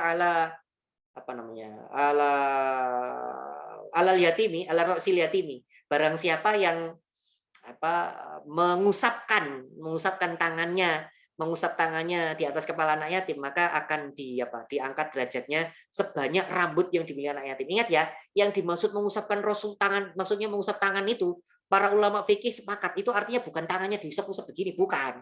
Ulama fikih itu mengartikan bahwa yang dimaksud mengusap tangan itu barang siapa yang menyantuni anak yatim di bulan Muharram, maka pahalanya itu sama seperti pahala rambutnya si anak yatim. Jadi jangan enggak perlu kalau nanti sedekah gitu kan ya, biar yatim digelek rambutnya yang paling gondrong. Enggak ya. Enggak ada hubungannya sama itu gitu kan ya. Itu kalau mengartikan hadis secara tekstual ya betul enggak. Para ulama itu maksudkan bahwa pahala orang sedekah di bulan Muharram kepada anak yatim itu gede banget. Sampai Rasulullah bilang seperti itu. Meskipun hadis ini dhaif. Hadis ini riwayatnya lemah, teman-teman. Masuk dalam kategori dhaif. Loh Ustadz, emang dhaif boleh dipraktekkan? Nah ini ya, ini yang jawab bukan saya. Yang jawab ini ulama-ulama semua berkelas. Siapa itu? Imam An-Nawawi dalam kitab Al-Adhkar. Ibnu Hajar Al-Asqalani. Ustadz Ibnu Hajar Al-Asqalani itu siapa sih? Ibnu Hajar Al-Asqalani itu pengarang kitab Fathul Bari. Fathul Bari itu apa sih Ustadz? Fathul Bari itu kitab yang menjelaskan Sahih Bukhari. Muridnya Imam Bukhari. Ibnu Hajar Al-Asqalani ini banyak orang kitab. Nggih, apa Bulughul Maram kalau biasa dengan pengajian itu ilmu hadis itu Bulughul Maram itu juga Ibnu Hajar Asqalani. Nah, Imam An-Nawawi, Ibnu Hajar Asqalani bilang hadis dhaif itu boleh dipakai selama hadis dhaif itu tidak cerita tentang akidah atau halal haram. Kalau hadis dhaif itu bercerita tentang keutamaan, misalnya hadis dhaif itu cerita untuk memotivasi orang beribadah, itu boleh dipakai. Nah, ini motivasi orang ibadah, barang siapa yang menyantuni anak yatim, itu kan memotivasi ibadah. Nah, itu boleh dipakai. Ya kayak jenengan itu loh yang 10 hari pertama di bulan Ramadan gitu kan ya. Penghapusan dosa 10 hari. Nah, itu kan hadis itu juga dhaif. Itu dhaif. Tapi karena ini hadis untuk memotivasi orang beribadah, maka ulama madzhab dari 4 madzhab sepakat boleh dipakai. Nah, jadi kenapa kok muncul tiba-tiba kalimat di Indonesia itu Muharram itu lebarannya anak yatim, hari raya anak yatim? Ya karena dari hadis itu tadi. Di bulan Muharram itu dianjurkan banyak-banyak sedekah. Jadi kalau bicara, jadi bilang, Ustadz bagaimana ikoi-ikoyan yang terbaik? Ya ikoi-ikoyan di bulan Ramadan. Jadi nggak usah lah ya nyuruh Atta Halilintar, Arif Muhammad, siapa lagi? Siapa itu? Pak Imbong, nggak usah nyuruh mereka, gitu kan ya. Kalau mereka ikoi-ikoyannya jutaan, ya kita minimal ratusan ribu lah. Gak kuat Ustadz gitu ya. Dipaksa kuat gitu kan ya. Dipaksa kuat. Ayolah ya, tujuan kita ngaji ini, ingat ya, belajar ilmu agama itu bukan supaya jadi pintar. Saya ulangi lagi. Belajar ilmu agama itu bukan supaya jadi pintar. Belajar ilmu agama itu supaya mempraktekkan ilmunya. Oke. Jadi jenengan belajar bulan Muharram adalah bulan yang paling banyak untuk bersedekah, gitu kan ya. Cuma di teori, gak dipraktek-praktekan. Iku jenenge mbocok. Ya, iku jenenge bojo. Ya, percuma, ilmunya itu percuma kalau nggak dipraktek. Maka kalau kita bicara Muharram itu bulan yang paling banyak pahala, ya bulan-bulannya sedekah. Khususnya sedekah kepada anak yatim. Ya karena itu tadi hadis-hadis yang disampaikan itu tadi. Maka ayo kita praktekkan. Nggak usah nunggu Atta Halilintar, nggak usah nunggu Pak Imbong, nggak usah nunggu siapapun itu. Ya mulai dari diri kita. Ustadz, duit saya nggak bisa sedekah ratusan ribu. Nggak percaya saya. Saya nggak percaya. Jangan nggak bisa sedekah ratusan ribu itu nggak percaya saya. Oke ya, kita buktikan. Siapa di sini handphonenya masih Nokia jadul? Sinangke deh handphone si Nokia jadul. Gak mungkin ono is. Wong iki sok zoom kabeh kok berarti smartphone. Oke, smartphone yang paling murah piro? Smartphone yang paling murah. 800? Berapa? 600 ribu ya? 800. Oke, anggap saja smartphone yang paling jelek gitu ya. Mito lah atau apalah itu saya nggak tahu ya gitu merek-merek nggak ngerti. Anggap aja 600 ribu. Oke, 600 ribu dibagi 12 50 ribu. Berarti Anda bisa beli handphone handphone paling murah itu tadi ya harganya 600 ribu. Itu kan berarti Anda bisa nabung per bulan 50 ribu. Bisa nabung per bulan 50 ribu. Loh, berarti sebulan kalau misalnya tidak digunakan untuk buat beli handphone, Anda bisa sedekah 50 ribu loh sebulan itu. Masih ada 50 ribu loh buat sedekah. Jadi kalau ada yang bilang nggak bisa sedekah, bocok. Itu kalau saya ngitung handphonenya masih Mito yang 600 ribu ya. Ayo handphonemu sing iPhone. Ayo sing handphone iPhone ngaku. Sing handphone iPhone ini saya regone sampai jujutan itu. Ayo, jadi kalau ada yang bilang nggak bisa sedekah Ustadz, bocok. Bukan nggak bisa sedekah. Bukan nggak mampu sedekah ratusan ribu. Kita yang nggak niat sedekah ratusan ribu. Ya kita yang tidak niat. Makanya ketika beliau bicara bulan Muharram ini teorinya tadi sudah, sekarang prakteknya. Prakteknya itu apa? Sedekah. Dan di mana-mana yang namanya sedekah itu jor-joran. Ingat ya, tidak ada ceritanya sedekah itu biar sedikit yang penting ikhlas. Tidak ada. Oke? Kalimat ini salah. Saya ulangi kalimat saya. Biar sedikit yang penting ikhlas itu salah. Tahu kenapa salah? Gara-gara kalimat ini biar sedikit yang penting ikhlas. Masjid itu tidak jadi-jadi. Masjid itu kalau gak ada tolong biar sedikit yang penting ikhlas.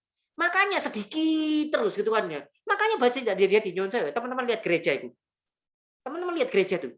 Gak sampai setahun dadi. Karena mereka ada kata-kata sedikit. Mereka kan zakatnya kan 10%. Mereka kan juga punya zakat. Per 10-an namanya. 10% mereka. Kita zakat kita 2,5% loh. Saya murah loh itu. Ngono yang males bayar gitu kan ya. Oke lah di zakat fitrah Anda masih bayar. Zakat paling loh. Wangel loh dikon bayar zakat mal. Loh ya, ini loh rek nyun sewu ya. Maka kalau kita bicara kenapa sih Islam kita tidak maju-maju, maaf kalau kalimat saya sopan. Wong Indonesia pelit, astagfirullah, bukan wong Indonesia, wong Islam pelit. Ya, kita itu pelit. Padahal kita sama-sama tahu orang kalau rajin sedekah justru malah kaya. Maka sekarang tidak boleh ada kata-kata biar sedikit yang penting ikhlas. Enggak boleh. Ya boleh. Ustaz, tapi kan bener kalau orang ikhlas kan masuk surga gara-gara sedekahnya. Kan saya pernah bilang toh. Anda sedekah ke masjid 2.000. Ya. Sedekah ke masjid 2.000. 500 misalnya. Sedekah ke masjid 500 rupiah. Kelontang gitu kan ya. Anda masuk toiletnya ndiku terminal Bung Rasul itu terminalnya Gresik Wilangun. Anda masuk terminal Oso Wilangun, masuk kamar mandinya jedinge toiletnya itu 2.000. Ya, lihat ya. Masuk masjid bayar 500 rupiah, masuk toilet bayar 2.000. Saya ulang kalimat saya. Masuk masjid sedekahnya 500 rupiah, masuk toilet bayar 2.000. Itu namanya kebacut. Gitu kan ya? Mlebu surga kok 500 itu loh. Lihat ya, apalagi kalau saya bandingkan nonton bioskop, tambah sakit hati gitu kan. Sedekah ke masjid 500 rupiah, nonton bioskop 35.000 loh kan ya. Loh, perbandingannya jauh. Itu bukan cuman kebacut kalau dalam bahasa Inggris maya. Ngerti maya yo? Itu maya. Loh Ustadz, tapi kan sedekah 500 rupiah yang penting ikhlas gitu kan ya. Masuk surga? Iya masuk surga. 500 rupiah kalau ikhlas dia akan masuk surga. Surga bagian toilet. Oke ya. Karena sedekahnya cuma 500. Ya kok mlebu bagian toilet. Surga sih bagian toilet itu loh. Paham ya? Jadi sekarang teman-teman bulan Muharram ini ayo kita sedekah, dan sedekahnya sekali lagi bukan sedekah sedikit yang penting ikhlas. Salah, kalimat itu salah. Yang benar adalah biar ndak ikhlas yang penting banyak. Nah, ya. Jadi mulai sekarang biar ndak ikhlas yang penting banyak. Jadi saya ini kalau ada takmir masjid di sini tolong itu ditulis di kotak masjidnya, kotak infaknya itu tulis biar ndak ikhlas yang penting banyak. Nah, gitu ya. Gitu ya. Loh, Ustadz tahu dari mana? Loh, yang ngomong bukan saya, yang ngomong Al-Qur'an. Lihat ya. Lan tanalul birra hatta tunfiquna mimma tuhibbun. Tidak dikatakan sebuah kebaikan kecuali Anda memberikan yang paling Anda sukai. Lah Anda itu tidak menyukai duit Anda itu menyukainya bukan duit 500, yang Anda suka itu duit 100.000, 200.000. Ya itu. Yang Anda sedekahkan itu yang Anda sukai. Itu yang ngomong Al-Qur'an. Nih, ustadznya teori, bismillahirrahmanirrahim ya. Insya Allah saya sudah praktek bolak-balik teman-teman. Nek sedekah itu gak 1.000, gak 10.000, 100.000. Nih, jadi kalau jenengan Ustadz, gimana prakteknya supaya kita menjadi orang-orang yang bertakwa, kan kalimatnya di surat Al-Imran 133 sampai 336 itu di 133-nya kan a'udzubillahi minasyaitonir rajim bismillahirrahmanirrahim wasari'u ila magfiratin mir rabbikum wa jannatin 'arduha samawati uiddat lil muttaqin. Bersegeralah kamu menuju ampunan Tuhanmu dan menuju surga yang surganya itu seluas langit dan bumi, uiddat lil muttaqin. Yang surga itu diperuntukkan untuk orang-orang bertakwa. Siapa itu orang bertakwa? Alladzina yunfiquna fis sarra'i wad dharra'i. Yaitu orang-orang yang berinfak, bersedekah pada saat dia punya duit atau enggak punya duit. Jadi orang yang rajin sedekah itu akhirnya masuk ke derajat orang bertakwa.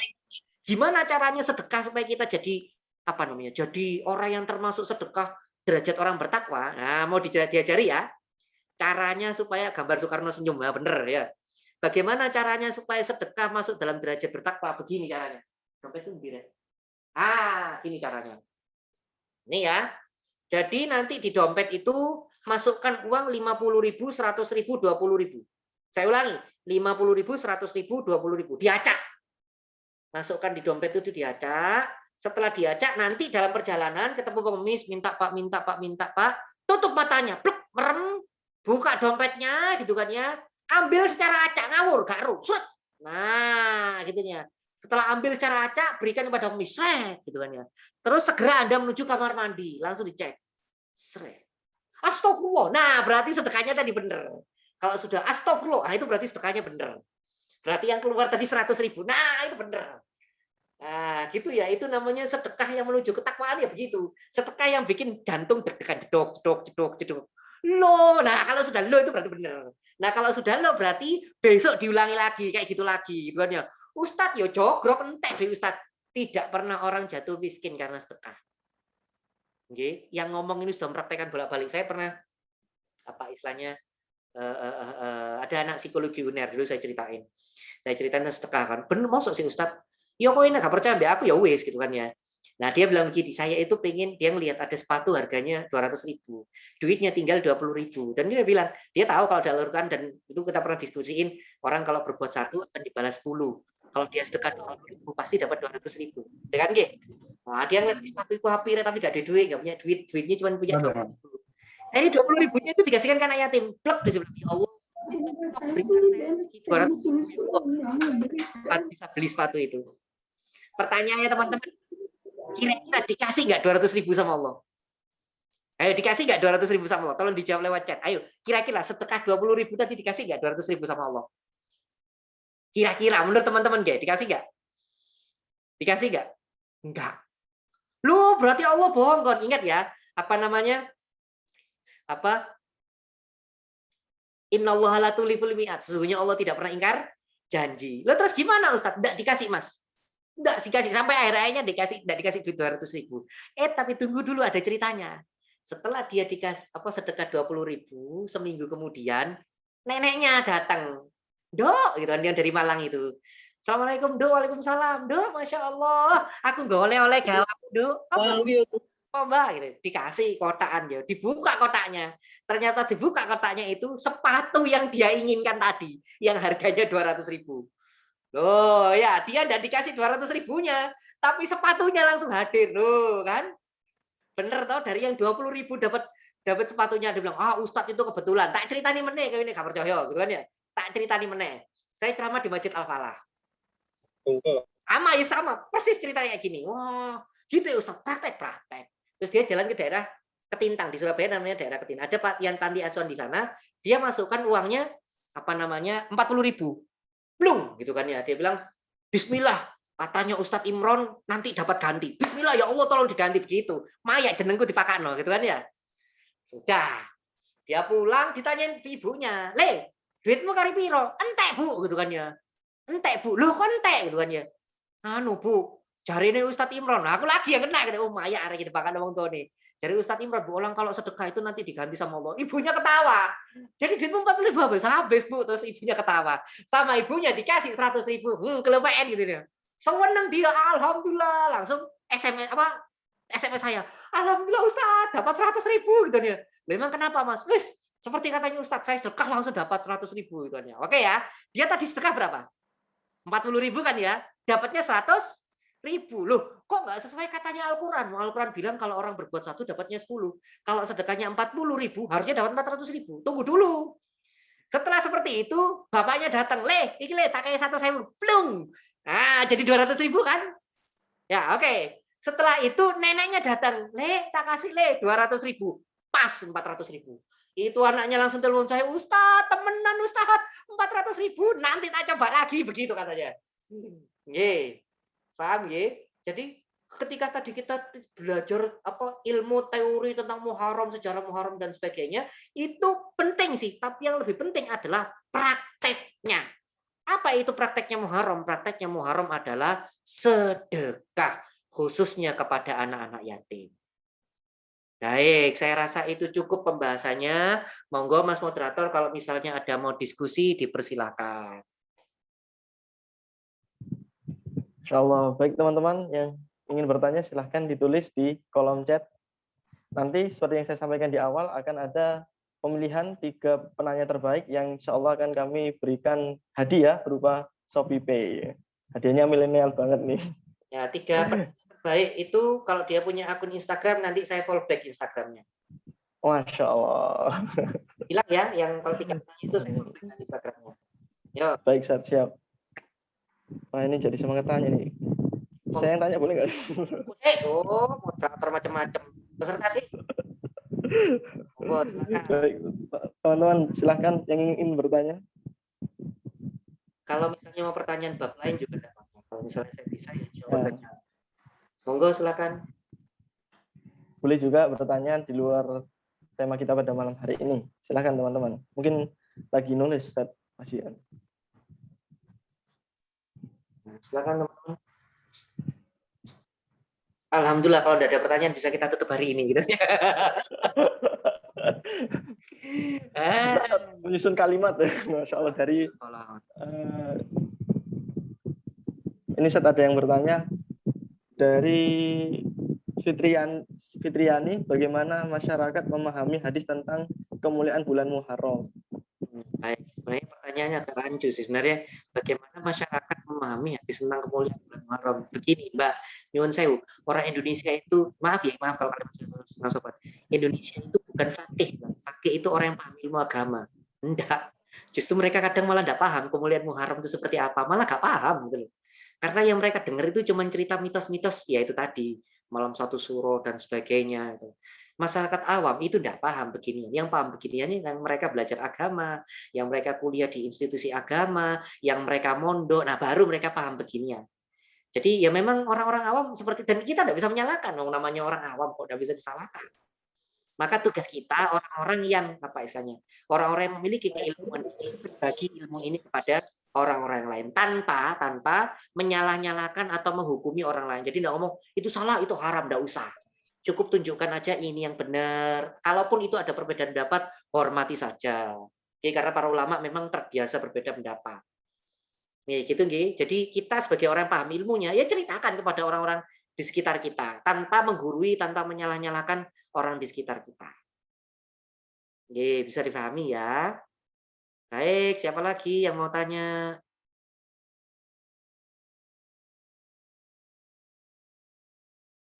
Halo Ustaz. Monggo, masuk nggih. Monggo, Mas moderator mana ini? Langsung kah? Mana ini Mas moderator? Pak, ini apa? Monggo, siapa yang mau tanya duluan? Silakan, Mas moderator. Gimana Mas moderator, bolehkah ini? Saya tidak mau mendahului Mas moderator ini. Mas moderator, suara mati Mas moderator suaranya.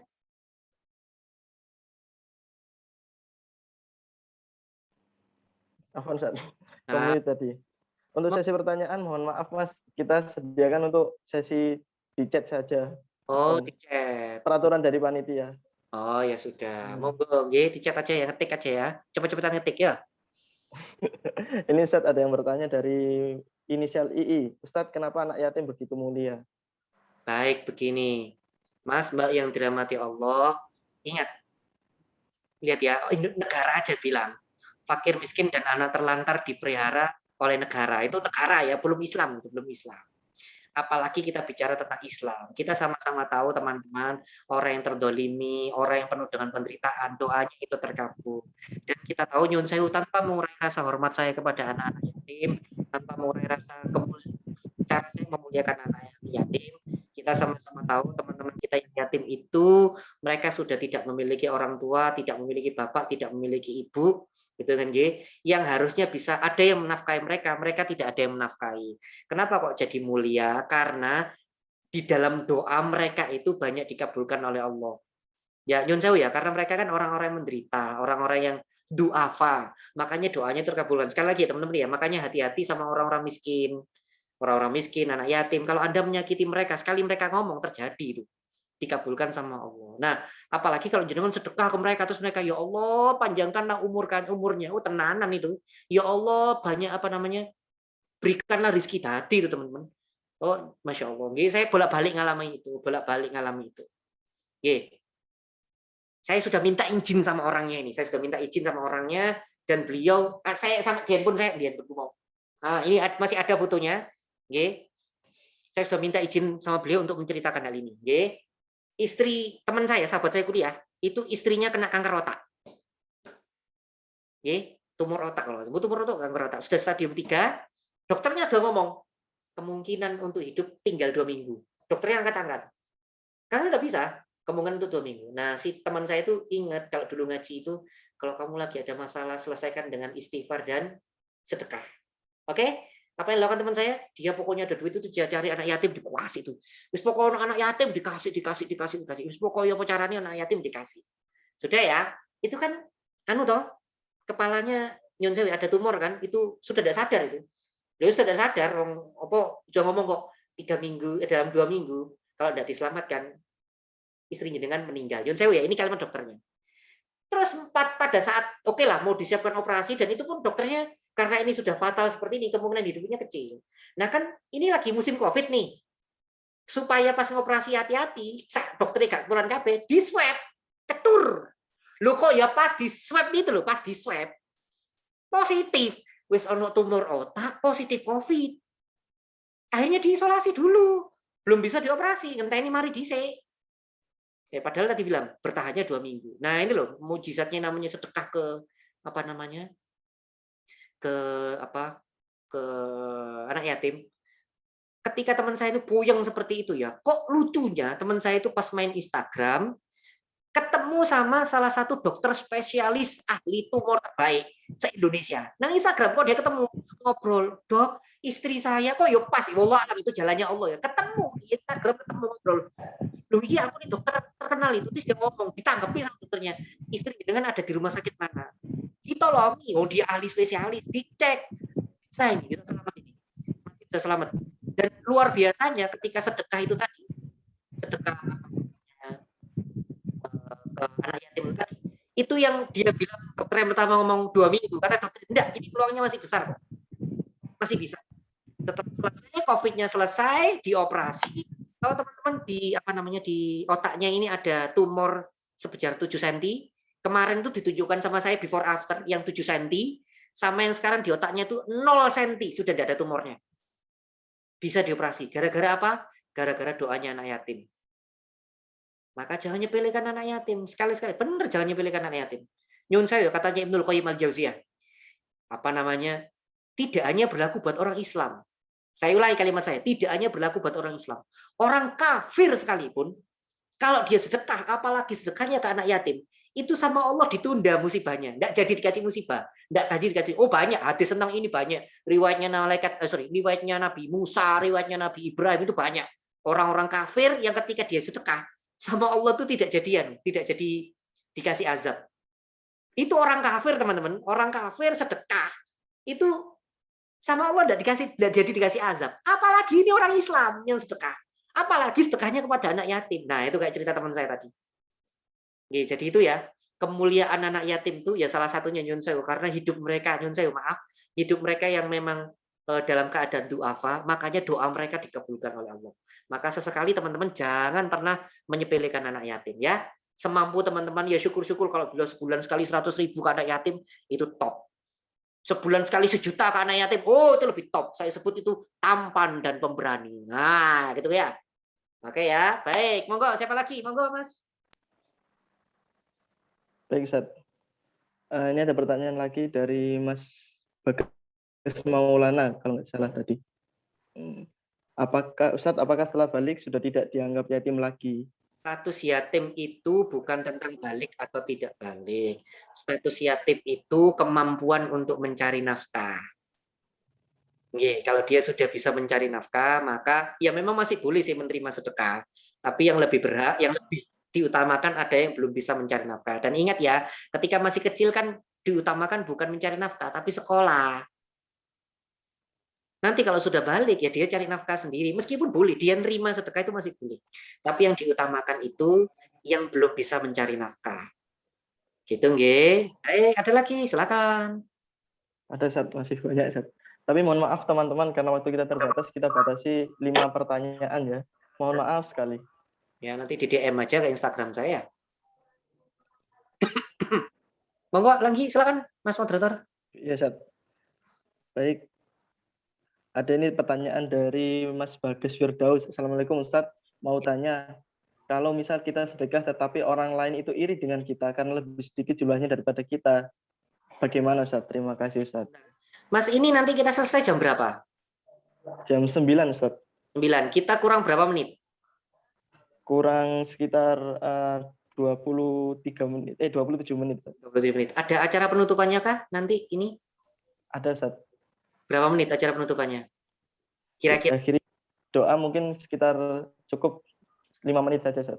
Berarti masih bisa jawab pertanyaan banyak kan ini? Nanti tinggal 5 menit. Ya, gitu ya. Biar kita hatinya semoga kalau hatinya senang, sedekahnya banyak, gitu ya. Alhamdulillah, insyaallah. Baik. Jadi kalau misalnya kita sedekah tapi orang lain sedekah, tetapi orang lain itu iri dengan kita karena lebih sedikit jumlahnya daripada kita. Jadi begini, ada iri yang diperbolehkan dalam Islam. Ada, memang ada dua. Iri terhadap amal, terhadap ilmu. Jadi contoh gini, ada tetangga kita sedekah 1 juta, kita sedekahnya cuma 500.000. Iri itu boleh, iri yang kayak gitu tidak dosa. Selama irinya itu menjadi baik, maksudnya, aku besok tak sedekah 1 juta juga, nah itu boleh. Tapi kalau misalnya ketika iri langsung ngomong, oh itu 1 juta tapi dari harta haram, nah itu tidak boleh. Ya, itu namanya memfitnah atau menghukumi orang tidak boleh. Kalau iri itu setelah iri, dia kok sedekah 1 juta ya, saya cuma 500.000. Oh, besok tak 1 juta juga. Nah, iri yang kayak gitu dalam Islam diperbolehkan, bahkan dapat pahala. Kalau iri yang seperti itu. Ada dua, jadi itu si iri terhadap amal, yang kedua iri terhadap ilmu. Waduh, rek Mas Bagas iki saya enom wis hafal Quran. Nah, ngono kan ya. Itu iri yang kayak gitu, itu boleh. Jadi ada dua iri yang diperbolehkan dalam Islam. Iri terhadap amal, amalnya orang lain, atau iri terhadap ilmunya orang lain, memotivasi kita untuk lebih banyak beramal dan lebih banyak menuntut ilmu. Oke, bisa dipahami ya. Baik, monggo Mas Moderator, ada lagi. Ada lagi Ustaz. Baik. Dari Nur Fik. Assalamualaikum Pak Ustadz. Saya mau bertanya, jika saya punya hajat dan ingin minta doa kepada orang yang kita kasih sodako, tapi malu untuk menyampaikannya, apakah hajat kita dikabulkan sama Allah tanpa harus kita minta doa kepada orang yang kita beri sodako? Terima kasih. Allah ya'alimu fi sudurikum. Mbak atau Mas ini? Allah ya'alimu fi sudurikum. Allah itu mengetahui apa yang ada dalam hati Anda. Maksudnya gimana sih? Begini. Jadi kan tidak ngomong saja, Allah sudah tahu. Jadi Ustadz kita tuh malu mau menyampaikannya. Ya enggak usah ngomong, enggak apa-apa. Harus dekat, terus ngomong aja dalam hati. Ya Allah, tolong ya Allah. Saya sudah 5 tahun nih nunggu, enggak datang-datang, enggak dilamar-lamar. Ya Allah, Mbok, ya tolong. Gitu loh. Si itu loh, ya Allah, Limindo yang ganteng itu loh, ya Allah, tolong biar ngelamar saya. Nah begitu. Enggak apa-apa. Ya, jadi enggak harus ngomong ke anak yatimnya atau yang ditolong. Enggak, ngomong aja dalam hati. Harus dekat, ya Allah, tolong, ya Allah, tolong. Ini ya Allah, sonjongki itu loh, ya Allah, misalnya kayak gitu. Ya. Gitu nggih teman-teman nggih. Jadi boleh ngomong aja dalam hati. Kalau mau ngomong ke anak yatimnya supaya didoain juga boleh, di dalam hati juga boleh. Silahkan, dua-duanya baik. Oke, gitu nggih. Baik, ada lagi. Monggo. Ini pertanyaan dari Ratna. Assalamualaikum Ustaz, mohon izin bertanya.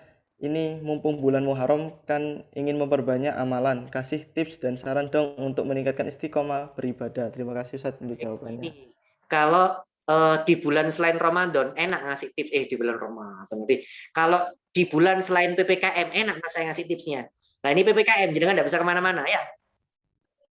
Karena PPKM itu pelan-pelan kita melemu, ya tambah gemblung gitu ya. PPKM pelan-pelan kita melemu. Gimana ndak melemu? Anda PW kok gak lapo-lapo meneng.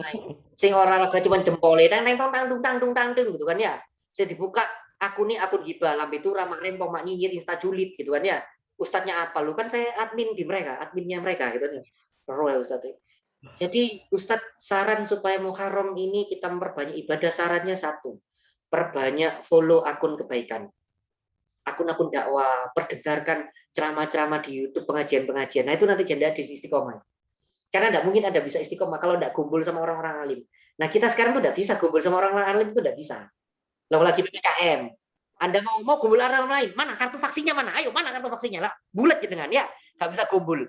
Maka kalau kumpul secara ketemu langsung tidak bisa, minimal dengan banyak follow akun-akun kebaikan ya, akun-akun apa yang ngajak baik, ngajak dakwah, akun-akun sedekah ya, bertiktok ria kebaikan ya. Ustaz boleh tiktokan? Boleh banget tiktokan, asalkan tiktoknya tidak dibuat kanan kiri puter jari, bukan yang itu ya.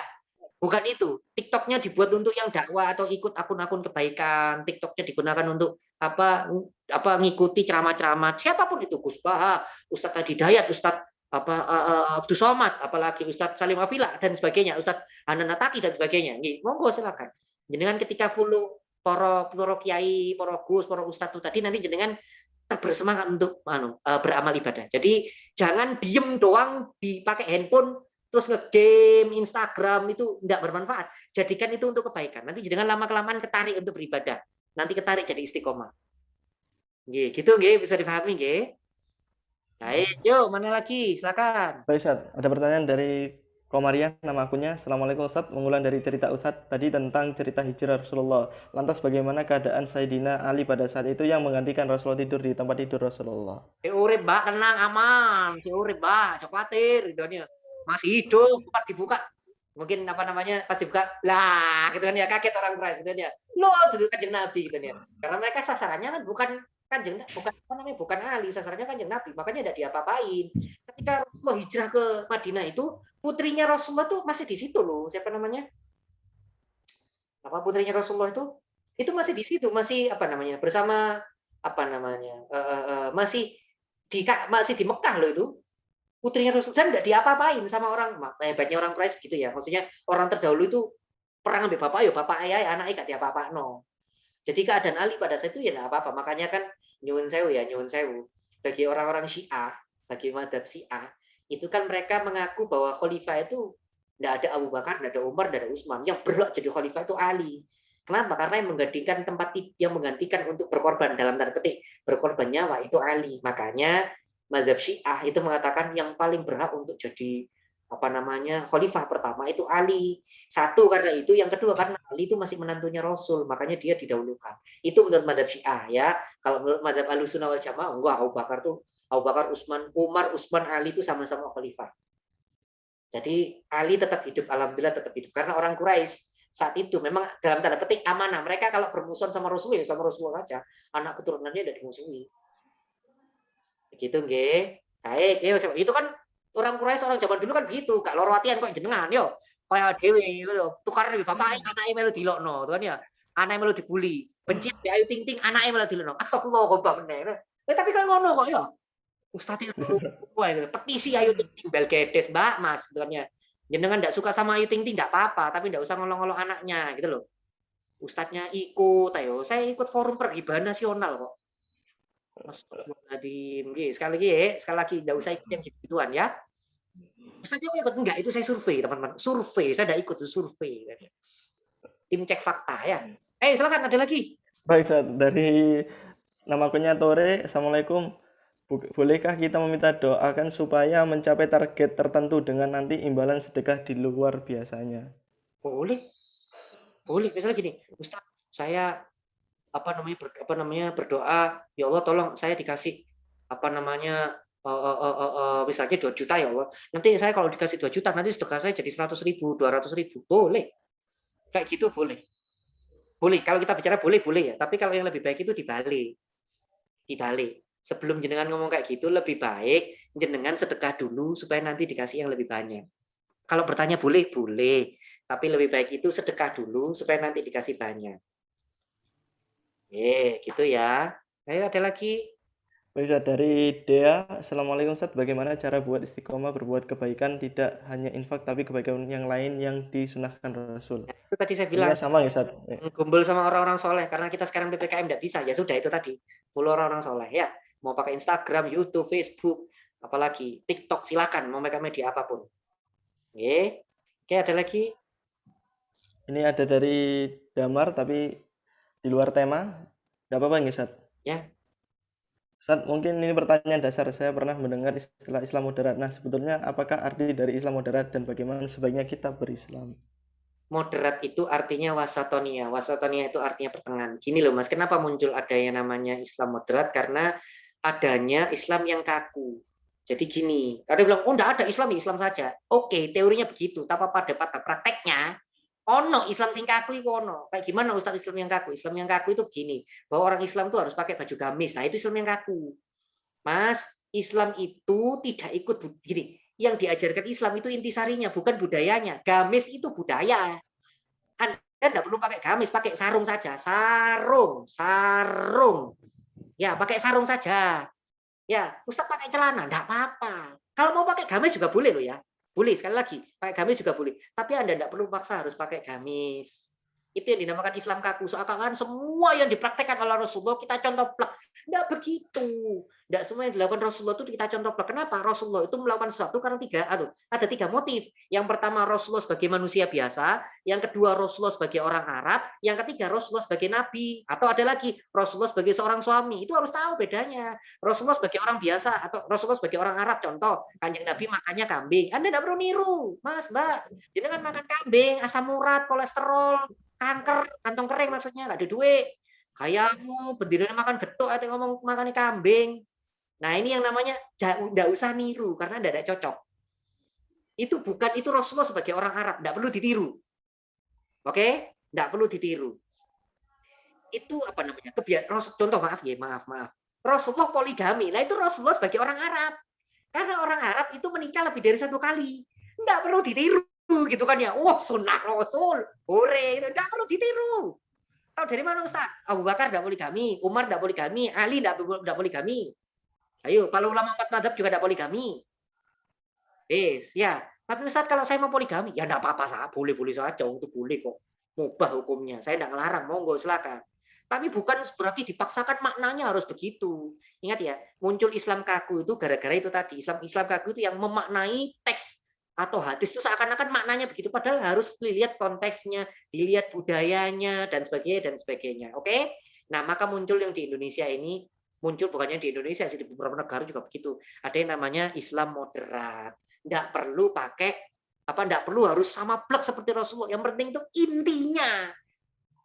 Bukan kita pakai gamis, intinya itu bukan pakai gamis, intinya itu menutup aurat. Anda pakai sarung juga tidak apa-apa. Intinya itu bukan bayar zakat pakai gandum Rasulullah, karena Rasulullah itu bayar zakat pakai gandum, bukan. Intinya itu bayar zakat pakai makanan pokok. Makanya kita bayar zakat pakai beras. Nah, munculnya Islam moderat adalah moderat itu dari kapan? Sama serulah Sultaniyah, pertengahan, nggak terlalu ekstrim ke kiri, nggak terlalu ekstrim ke kanan. Nah, itu namanya Islam moderat. Bisa dipahami ya, supaya enggak Islam harus niru Arab, yang enggak juga gitu teman-teman. Bahwa syariatnya itu ada beberapa mirip persis dengan orang Arab, tapi kita enggak plek sama persis seperti orang Arab. Harus paham itu. Tapi juga ya enggak benci Arab-Arab juga gitu loh. Yo enggak benci, yo enggak terlalu mengidolakan, yo biasa aja gitu loh. Bisa dipahami ya? Bisa dipahami? Baik, monggo ada lagi. Baik Ustadz, ini pertanyaan dari nama akunnya Cindy Putri. Assalamualaikum Pak Ustadz, mohon pengarahan lebih mengutamakan untuk bersedekah ke anak yatim atau ke masjid yang sedang dalam tahap renovasi ya Pak Ustadz. Oh, baik, yang paling baik itu sedekah kedua-duanya. Wah, ini baik begini. Tapi lebih utama mana, sedekah ke anak yatim atau sedekah ke masjid dalam tahap pembangunan? Begini, jawabannya itu tergantung hukum darurat. Tergantung hukum darurat masih gimana Ustaz? Jangan lihat di masjid itu sama di anak yatim itu yang jarang disedekahi yang mana? Kalau yang lebih jarang disedekahi itu anak yatim, nah Anda lebih baik ke sedekah anak yatim tadi. Kalau yang lebih banyak itu ke anak yatim, ya Anda sedekahnya ke masjid tadi. Saya beritahu sedekah yang terbaik itu yang terdekat. Jadi contoh begini. Ketika Anda mau kurban yang terbaik itu ya kurban ke Indonesia, bukan ke Palestina, enggak, yang terbaik untuk Indonesia dulu. Tapi tunggu dulu, ada namanya hukum darurat. Kalau misalnya ternyata mayoritas itu ke Indonesia semua, ya enggak apa-apa. Anda lebih baik sedekah ke Palestina, sedekah ke yang membutuhkan, monggo boleh. Tapi kembali lagi, ini namanya hukum perkecualian atau hukum darurat. Yang paling utama sedekah itu untuk dekat, untuk fakir miskin yang ada duafa di Indonesia itu dulu yang didahulukan. Tapi kalau ternyata sudah banyak yang ke situ, ya sudah, Anda sedekah untuk orang-orang di Palestina dan sebagainya. Gitu bisa bisa difahami ya. Tergantung hukum daruratnya. Baik, ada lagi kayaknya terakhir ini Mas, sudah dekat waktunya ya. Oh ya, baik Ustaz. Tapi kalau misal panitia mengulur waktu gimana Ustaz? Yo, karepmu sembarang. Gimana? Mana ini? Yang mau dibahas? Ini Ustaz, ada dari nama akunnya Eva Nurdiana. Masya Allah, jazakallahu Ustaz, penyampaian materinya sangat luar biasa. Saya Eva izin bertanya, di sekitar kita masih banyak orang awam yang mengkaitkan bulan Muharram sebagai bulan keramat. Katanya akan banyak terjadi bala atau musibah. Dan juga masyarakat takut mengadakan upacara besar atau sakral, misalnya pernikahan. Bagaimana cara memahamkan masyarakat kita terkait hal syirik terkait dengan keramatnya bulan Muharram? Terima kasih Ustaz. Ini pertanyaan praktek, mantap ini, tidak teori-teori, langsung praktek, bener. Nggak usah jauh-jauh, kita kalau nikah aja harus dihitung wetonnya ya. paling kliwon, legi dan sebagainya. Gini, seperti yang saya sampaikan tadi bahwa orang Islam ini tidak semuanya fakih, tidak semuanya ngerti agama. Maka prakteknya ketika kita ngajarkannya pun harus yang sabar. Seperti ngajar ke anak TK. Kalau kita ngajar sama anak TK, terus anak TK itu pipis atau ngompol, nyun sewu atau beol gitu nih, nggak bisa langsung dipukul. Nakal kamu salah, nggak bisa. Namanya anak TK kok. Nah, orang Indonesia itu dalam hal agama itu masih dalam kategori anak TK. Nggak semuanya paham. Nyun sewu ya, Islamnya malah Islam KTP, malah ada yang kayak gitu. Maka cara ngajar kita, cara menjelaskan kita harus baik. Nggak langsung ujuk-ujuk syirik haram. Nggak. Maka gimana caranya? Caranya menggeser yang syirik-syirik itu secara perlahan-lahan. Contoh langsung. Saya ketika dulu nikah, karena memang kepercayaannya kayak gitu loh. Orang tua dari keluarga mertua saya kan kebiasaan tuh ngitung weton dan sebagainya. Nah, daripada saya ngomong ini haram dan sebagainya, akhirnya saya geser secara perlahan begini. Saya ngomong sama calon istri saya, Dek, monggo mau dihitung wetonnya kayak gimana silakan. Dihitung wetonnya silakan. Syaratnya satu, apa itu? Syaratnya adalah pas saat kita akad nikah harus hari Jumat. Terserah mau hitung weton bulan apa, terserah, pokoknya hari Jumat. Nah, kenapa? Ada alasannya. 99% para nabi dan rasul itu menikah di hari Jumat. Yang kedua, ketika nanti pas akad nikah hari Jumat, secara hukum fikih saya tidak mengikuti wetonnya mereka, saya mengikuti hari Jumatnya itu tadi. Jadi saya sudah membatasi, tidak melarang mereka ngitung weton, tapi sudah saya batasi, pokoknya kudu dina Jumat. Nah, itu loh namanya menggeser budaya syiriknya itu pelan-pelan. Ingat, Ustadz kalau pakai weton dan sebagainya, kalau Anda meyakini weton, itu akhirnya jadi syirik. Tapi sebelum kita ngomong itu syirik, itu pelan-pelan dulu, digeser pelan-pelan dulu. Dengan cara-cara yang seperti ini. Nah, sama kalau misalnya, Ustadz, ini loh Ustadz, ada budaya-budaya syirik ketika Muharram takut gini, takut musibah, takut gini. Ya kita tidak usah ngomong haram syirik sebagai gampang. Nah, kita ngomong aja. Kan dalam Islam itu diajarkan untuk menghalangi musibah, untuk menolak bala dengan cara apa? Sedekah. Maka kalau mau nikah Muharram katanya nanti kena balak musibah, ya sedekah dulu aja. Sedekah saya pakai apa? Balak musibahnya jadi turun banyak sedekah. Apalagi Muharram ini bulan sedekah. Nah, wes. Jadi mau nikah di bulan Muharram santai aja, sudah sedekah aman. Shield-nya sudah muncul itu, sekali shield sudah. Ada timingnya, ya ada HP recovery kalau ada anak gamers itu dia. HP recovery-nya tinggi itu, wis tenang aja. Kena damage kayak gimana enggak mempan wis ya. Cara melawan damage-nya pakai apa? Sedekah. Nah, itu nggih. Jadi daripada Anda ngomong nyalahkan orang, daripada kita syirik dan sebagainya, pelan-pelan dengan cara seperti itu. Dengan memasukkan Islam terhadap ya hal-hal yang hal-hal yang berkaitan dengan hal-hal yang tidak sesuai dengan Islam. Jadi memasukkan Islam secara perlahan. Nanti lama-kelamaan akan bergeser. Ingat ya, kita itu niru Wali Songo karena memang itu yang paling sesuai untuk masyarakat kita. Ustadz, kenapa sih jenengan pakai icon Naruto, pakai icon K-pop dan sebagainya? Wali Songo itu berbicara, bukan Wali Songo, si Kanjeng Nabi kan nyuruh berbicara sesuai dengan bahasa kaummu. Makanya Wali Songo berbicara dengan bahasa kaum mereka. Apa itu? Gamelan, wayang dan sebagainya. Anak zaman sekarang bahasanya itu TikTok, game, anime, wibu, drakor. Maka mau enggak mau dakwah saya pakai bahasa mereka ya. Sasageo begitu ya. Hari jadi titan ini gak karu-karuan ini ya harus begitu. Karena itu bahasanya anak zaman sekarang. Ustadz nge-game, iya saya juga nge-game di handphoneku. Nah game naik teman tak install KB sih. Yang tak mainnya cuma Marvel Future Fight, yang lain tak install KB. Sama karena saya gini tuh yang namanya anak muda itu begini. Jadi gitu, cara berdakwahnya harus hati-hati supaya orang itu bisa menerima keberadaan kita. Monggo Mas Moderator. Baik Ustadz, pertanyaan terakhir dari Cahyo, mohon izin bertanya Ustadz, bagaimana tentang ayat 20 surat Asy-Syura yang tentang mengharap balasan dunia tapi di akhir tidak dapat bagian? Begini Mas, jenengan harus tahu asbabun nuzulnya ayat itu. Kenapa kok muncul yang seperti itu? Jadi begini, ayat-ayat itu ditujukan kepada orang-orang yang kalau bahasa kita tuh namanya kedunian. Dia itu tidak mau, gak peduli namanya akhirat, pokoknya aku sugih. Itu sanggahan Al-Quran terhadap orang-orang kafir yang kalau kita nyebutnya itu materialistis. Nggak ada namanya akhirat itu buat apa akhirat. Ya, jadi Ustadz boleh nggak sih kita mengharap dunia? Ya boleh-boleh saja Mas.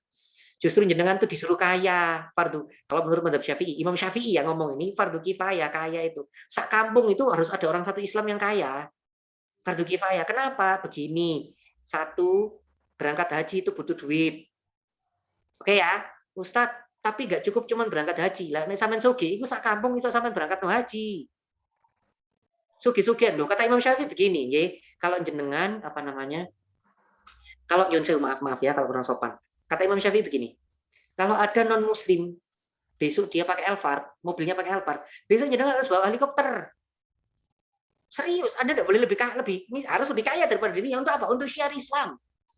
Ben kono sing keder, bukan untuk sugih-sugihan, enggak. Untuk syiar Islam. Supaya Pak Nyun Sewu ya, kalau dia bisa ngiming-ngimingi orang supaya masuk, maaf. Dia bisa ngiming-ngimingi orang untuk masuk non-muslim, untuk masuk Kristen lah, Buddha, dan pakai uang. Loh, kita bisa berbuat balikannya. Yo sing kaji mlebu sing kaji pindah agama tak sekai kabeh. Nyun Sewu ya. Kebanyakan dari teman-teman kita yang keluar menjadi non-muslim, itu kan gara-gara uang. Ya makanya sebelum mereka keluar dari Islam, kita yang ngasih. Ayo, kalau sama Islam tenang aja, aman. Ini ono butuh aku. Makanya kan Rasulullah ketika masuk Mekah itu kalimat pertamanya apa? Tebarkan salam sama ati ta'am, berikan makan loh. Berikan dikongnya imangan Rasulullah itu. Pertama kali masuk Mekah, penaklukan Mekah itu langsung tebarkan salam, kamu tidak akan diapa-apain. Artinya tebarkan salam tuh kamu tidak akan diapa-apain, kamu itu selamat. Terus yang kedua, ati ta'am, berikan makan. Nah, itu. Jadi Ustadz, bagaimana tentang ayat itu? Itu adalah ceritanya tentang orang-orang yang materialistis. Maksudnya materialistis itu wis gak perlu akhirat, pokoknya nanti mungkin untuk apa pencapaian dunia. Nah, itu yang tidak boleh. Tapi kalau jenengan ingin mencapai dunia dalam rangka akhirat, nah itu yang malah disuruh. Imam Syafi'i bilang fardu kifayah. Makanya dari orang kaya, ketika Anda kaya, Anda bisa merintah dalam tanda petik ya, merintah seenaknya. Nih, saya contoh, misalnya saya jadi direktur gitu kan ya. Ada anak buahku tidak sholat, tinggal ngomong saya, kamu kalau besok tidak sholat lagi tak pecat loh. Udah selesai. Wong kaya kok. Lah kalau jenengan pegawai, direkturmu gak sholat, berani ngomong, Pak, kalau Bapak tidak sholat besok tak pecat, dikeplak kami direkturmu. Nih, makanya Anda yang jadi direktur. Gimana jadi direktur? Jadi orang kaya. Gitu nggih. Islam itu tidak melarang kaya. Melarang kalau cara berkayanya pakai cara yang haram atau motivasi kayanya salah. Tapi kalau motivasi kaya itu supaya satu bisa memberangkatkan haji satu kampung, luar biasa itu. Jangankan satu kampung, Mas, Anda memberangkatkan haji orang tua Anda aja itu sudah top, mantap, top itu. Itu saya sebut pemuda tampan dan pemberani. Balik mana itu kan ya. Begitu. Apalagi kalau jenengan bisa menghajikan banyak orang, luar biasa, top itu bisa menghajikan banyak orang. Bisa buat anak-anak yatim itu nyekolah no sampai kuliah. Oh, top markotop itu. Oke, bisa dipahami ya. Maka berlomba-lomba lah, fastabiqul khairat lah menjadi orang kaya. Supaya apa? Bukan untuk dunia, bukan. Makanya kan apa kata Rasulullah itu apa namanya? Carilah istri atau suami gitu ya. Satu yang cantik, dua yang dari keturunan baik-baik, nasab, yang ketiga yang kaya, baru yang keempat yang terbaik adalah yang agamanya. Maksudnya kayak gimana sih? Benar kita suruh cari yang agama, tapi Rasulullah itu menyuruh selain agamanya baik, kalau bisa itu yang cantik, yang dari keturunan baik-baik, sama yang kaya. Loh, itu suruhan Rasulullah. Kenapa kok yang cantik? Begini, Mas. Karena cantik itu menambah kekhusyuan ibadah. Gak percaya gue? Allahu Akbar. Bojomu ayu, Mas. Jamaah.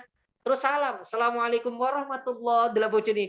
Ya Allah. Lu ya bojone ayu kok. Alhamdulillah ya Allah. Gitu kan ya? Ya nyun sewu ya. Nek bojomu gak pate ayu gitu ya. Assalamualaikum warahmatullahi. Waduh kaget tuh ya. Oh, ibadahmu gak karuan. Makanya dikongkon gelek sing ayu. Maaf ya, nanti jelaskan endingnya ya, jangan dipotong dulu. Apa ada disuruh yang cantik itu karena nanti akan menambah kekhusyuan Anda, itu yang pertama, atau yang ganteng untuk menambah kekhusyuan Anda. Itu yang pertama. Terus yang kedua, kenapa disuruh cari istri yang cantik atau suami yang ganteng? Supaya kalau Anda sudah punya istri cantik, sudah punya suami yang ganteng, Anda telah cukup kepadanya. Wis gak kira delok Limindo ganteng, enggak bojoku luwih ganteng kok. Delok sapa? Andin andane manopo sapa lah jenenge wae karo ya. Wis gak ketok ayu meneh bojoku luwih ayu kok. Nah, gitu ya.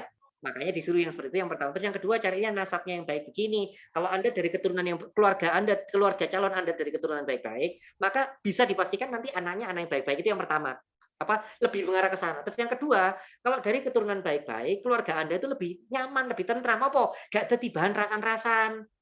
Nyun sewu, calon istri Anda itu ternyata mohon maaf, misalnya orang tuanya itu seorang pezina misalnya. Nanti keluargamu jadi rasan-rasan. Lapo rabi kok ambil anak bezina. Lo kan gitu kan ya akhirnya ya. Makanya disuruh cari yang nasabnya baik. Oke ya, oke. Lalu yang ketiga suruh cari yang kaya. Kenapa kok suruh cari yang kaya? Ayo. Karena ketika calon istri atau calon suami Anda sudah kaya, dia sudah tidak mikir dunia, wong wis oge kok. Di kepalanya sudah tidak ada dunia, wis oge kok. Duit wis akeh, gak bingung golek duit.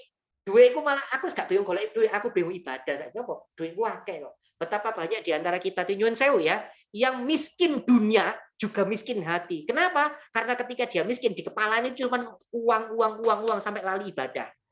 Makanya Anda disuruh kaya itu supaya apa? Wis gak mikir duit, mikir ibadah, wis gak mikir golek duit, mikirnya sedekah. Baru yang keempat nanti. Kalau Anda nyari agama itu yang terbaik kata Rasulullah. Kenapa? Karena kalau orang beragama, kata Ibnu Qayyim Jauziyah ini, orang yang rajin tahajud, orang beragama kan orang yang rajin tahajud, itu nanti wajahnya akan terlihat lebih cerah dan lebih tampan. Jadi dengan mas-mas, mbak-mbak yang tidak punya duit untuk beli skincare, rajin sholat tahajud saja. Ganteng gue. Saya ngomong duduk aku iki, Mbak, rungono, saya ngomong duduk aku iki ulama. Nggih, sampean pengen ganteng, Mas Bagas juga ini rambutnya Mas yo. Sampean pengen ganteng, pengen ayu gitu kan ya. Banyak sholat tahajud. Itu nanti nur wajah Anda itu terpancar, ketok ganteng, ketok ayu. Makanya orang baik agamanya mesti dari ganteng nanti ayu. Terus yang kedua, orang yang kalau baik agamanya itu akan memperbaiki nasab. Seburuk apapun nasabmu, kalau Anda jadi orang soleh, pasti nanti akan ngomong gini, ih luar biasa yo, bapak ibu kok ngono anak soleh minta ampun. Wih, begitu bangganya orang tuanya. Lu ya, nasabnya terbaiki karena soleh, karena agamanya baik. Lalu yang ketiga, orang kalau agamanya baik, nyuwun sewu, semiskin apapun nanti akan dikayakan oleh Allah. Kenapa? Karena dia rajin sedekah. Nggih, bisa dipahami nggih, pakai dalil lengkap dengan. Nggih, segitu ya. Baik, Ustaz. Teman-teman mohon maaf karena waktu kita sudah hampir habis. Ya, Mas, terus Jadi, maaf nggih. Itu tadi monggo nanti dipilih siapa oh ya, Ustaz. yang terbaik, terus di DM ke Instagram saya siapa saja namanya, nanti saya follow back ya. Baik, Ustaz. Baik, teman-teman, kita akhiri sesi pertanyaan kita pada malam hari ini, juga sharing kita pada malam hari ini. Juga minta tolong kepada Ustadz Marzuki Imron untuk membantu menutup kajian kita pada malam hari ini agar lebih berkah dengan doa. Pada Ustadz kami persilahkan. Baik teman-teman yang dirahmati Allah, seperti yang kita diskusikan tadi bahwa kita belajar ilmu agama itu bukan untuk pinter-pinteran, bukan untuk alim-aliman, bukan kita belajar dalil untuk mendebat orang lain, untuk menyalah-nyalahkan orang lain, enggak. Kita belajar agama itu supaya kita malah taat beribadah, supaya kita rajin beramal, gitu nggih. Jadi hasil dari yang kita diskusikan kali ini adalah praktek. Bukan kita banyak-banyak ilmu tapi kering amal. Dan kita butuhkan sekarang itu mungkin dengan sedikitnya ilmu, tapi kita banyak sekali beramal. Semoga kita termasuk orang-orang yang ya meskipun ilmunya pas-pasan, tapi berusaha beramal sebanyak mungkin. Ustadz saya belum bisa beramal, minimal banyak beristighfar. Ya, begitu ya teman-teman, maka mari kita tutup ngaji kita kali ini dengan istighfar 3 kali, astagfirullahaladzim, astagfirullahaladzim, astagfirullahaladzim, alhamdulillah 3 kali, alhamdulillahirabbil alamin. Alamin. Lalu kita tutup dengan doa kafaratul majlis. Subhanakallahumma wa bihamdika.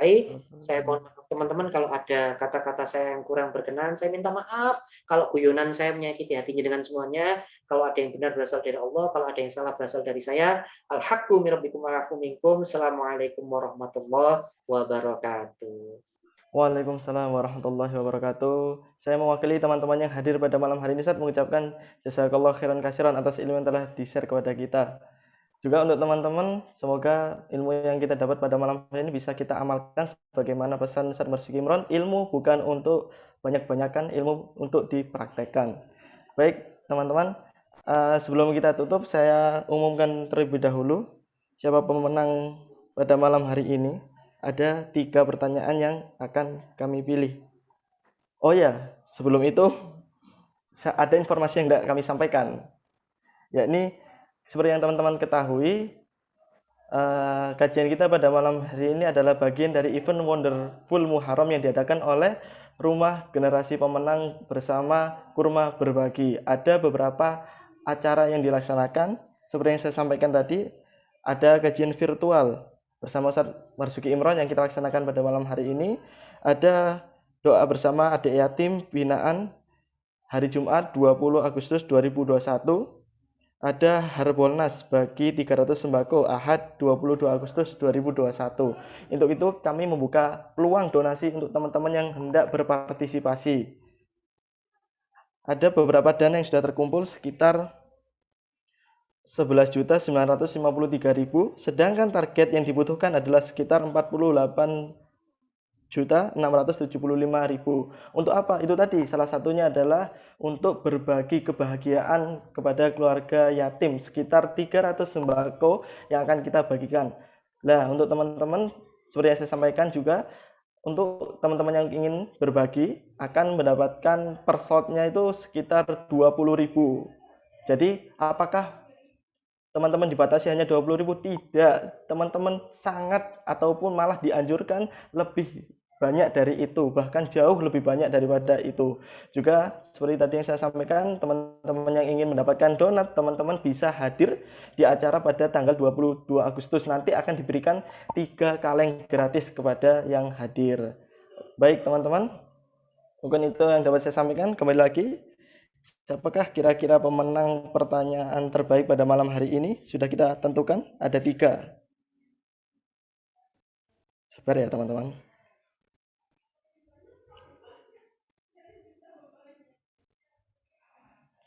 Yang pertama, ada nama akunnya Eva Nurdiana. Yang kedua, Nanda Bagas Firdaus. Yang ketiga, Cindy Putri.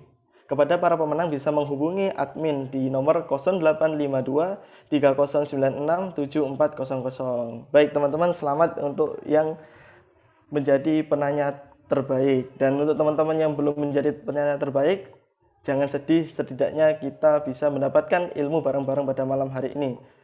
Karena tujuan diadakannya event pada malam hari ini atau kajian pada malam hari ini adalah memupuk rasa sosial kita, rasa peduli kita terhadap saudara-saudara kita yang dalam keadaan sulit, terutama saudara-saudara kita yang Allah Subhanahu wa taala takdirkan pada saat ini dalam keadaan yatim ataupun piatu. Baik teman-teman, saya mengucapkan jazakumullah khairan katsiran atas kehadirannya, atas partisipasinya pada malam hari ini. Sekali lagi semoga ilmu yang kita dapatkan pada malam hari ini bermanfaat. Kalaupun ada yang salah dari saya, baik perkataan ataupun perbuatan, saya mohon maaf sebesar-besarnya. Ataupun jika ada kekurangan di hati teman-teman dari apa yang disediakan panitia, kami mengucapkan mohon maaf sebesar-besarnya. Sekali lagi kami mengucapkan terima kasih. Insya Allah kita akan bertemu di kajian-kajian selanjutnya.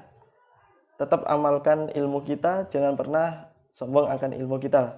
Kurang lebihnya mohon maaf. Billahi taufiq wal hidayah, wa ridha wal inayah. Wassalamualaikum warahmatullahi wabarakatuh.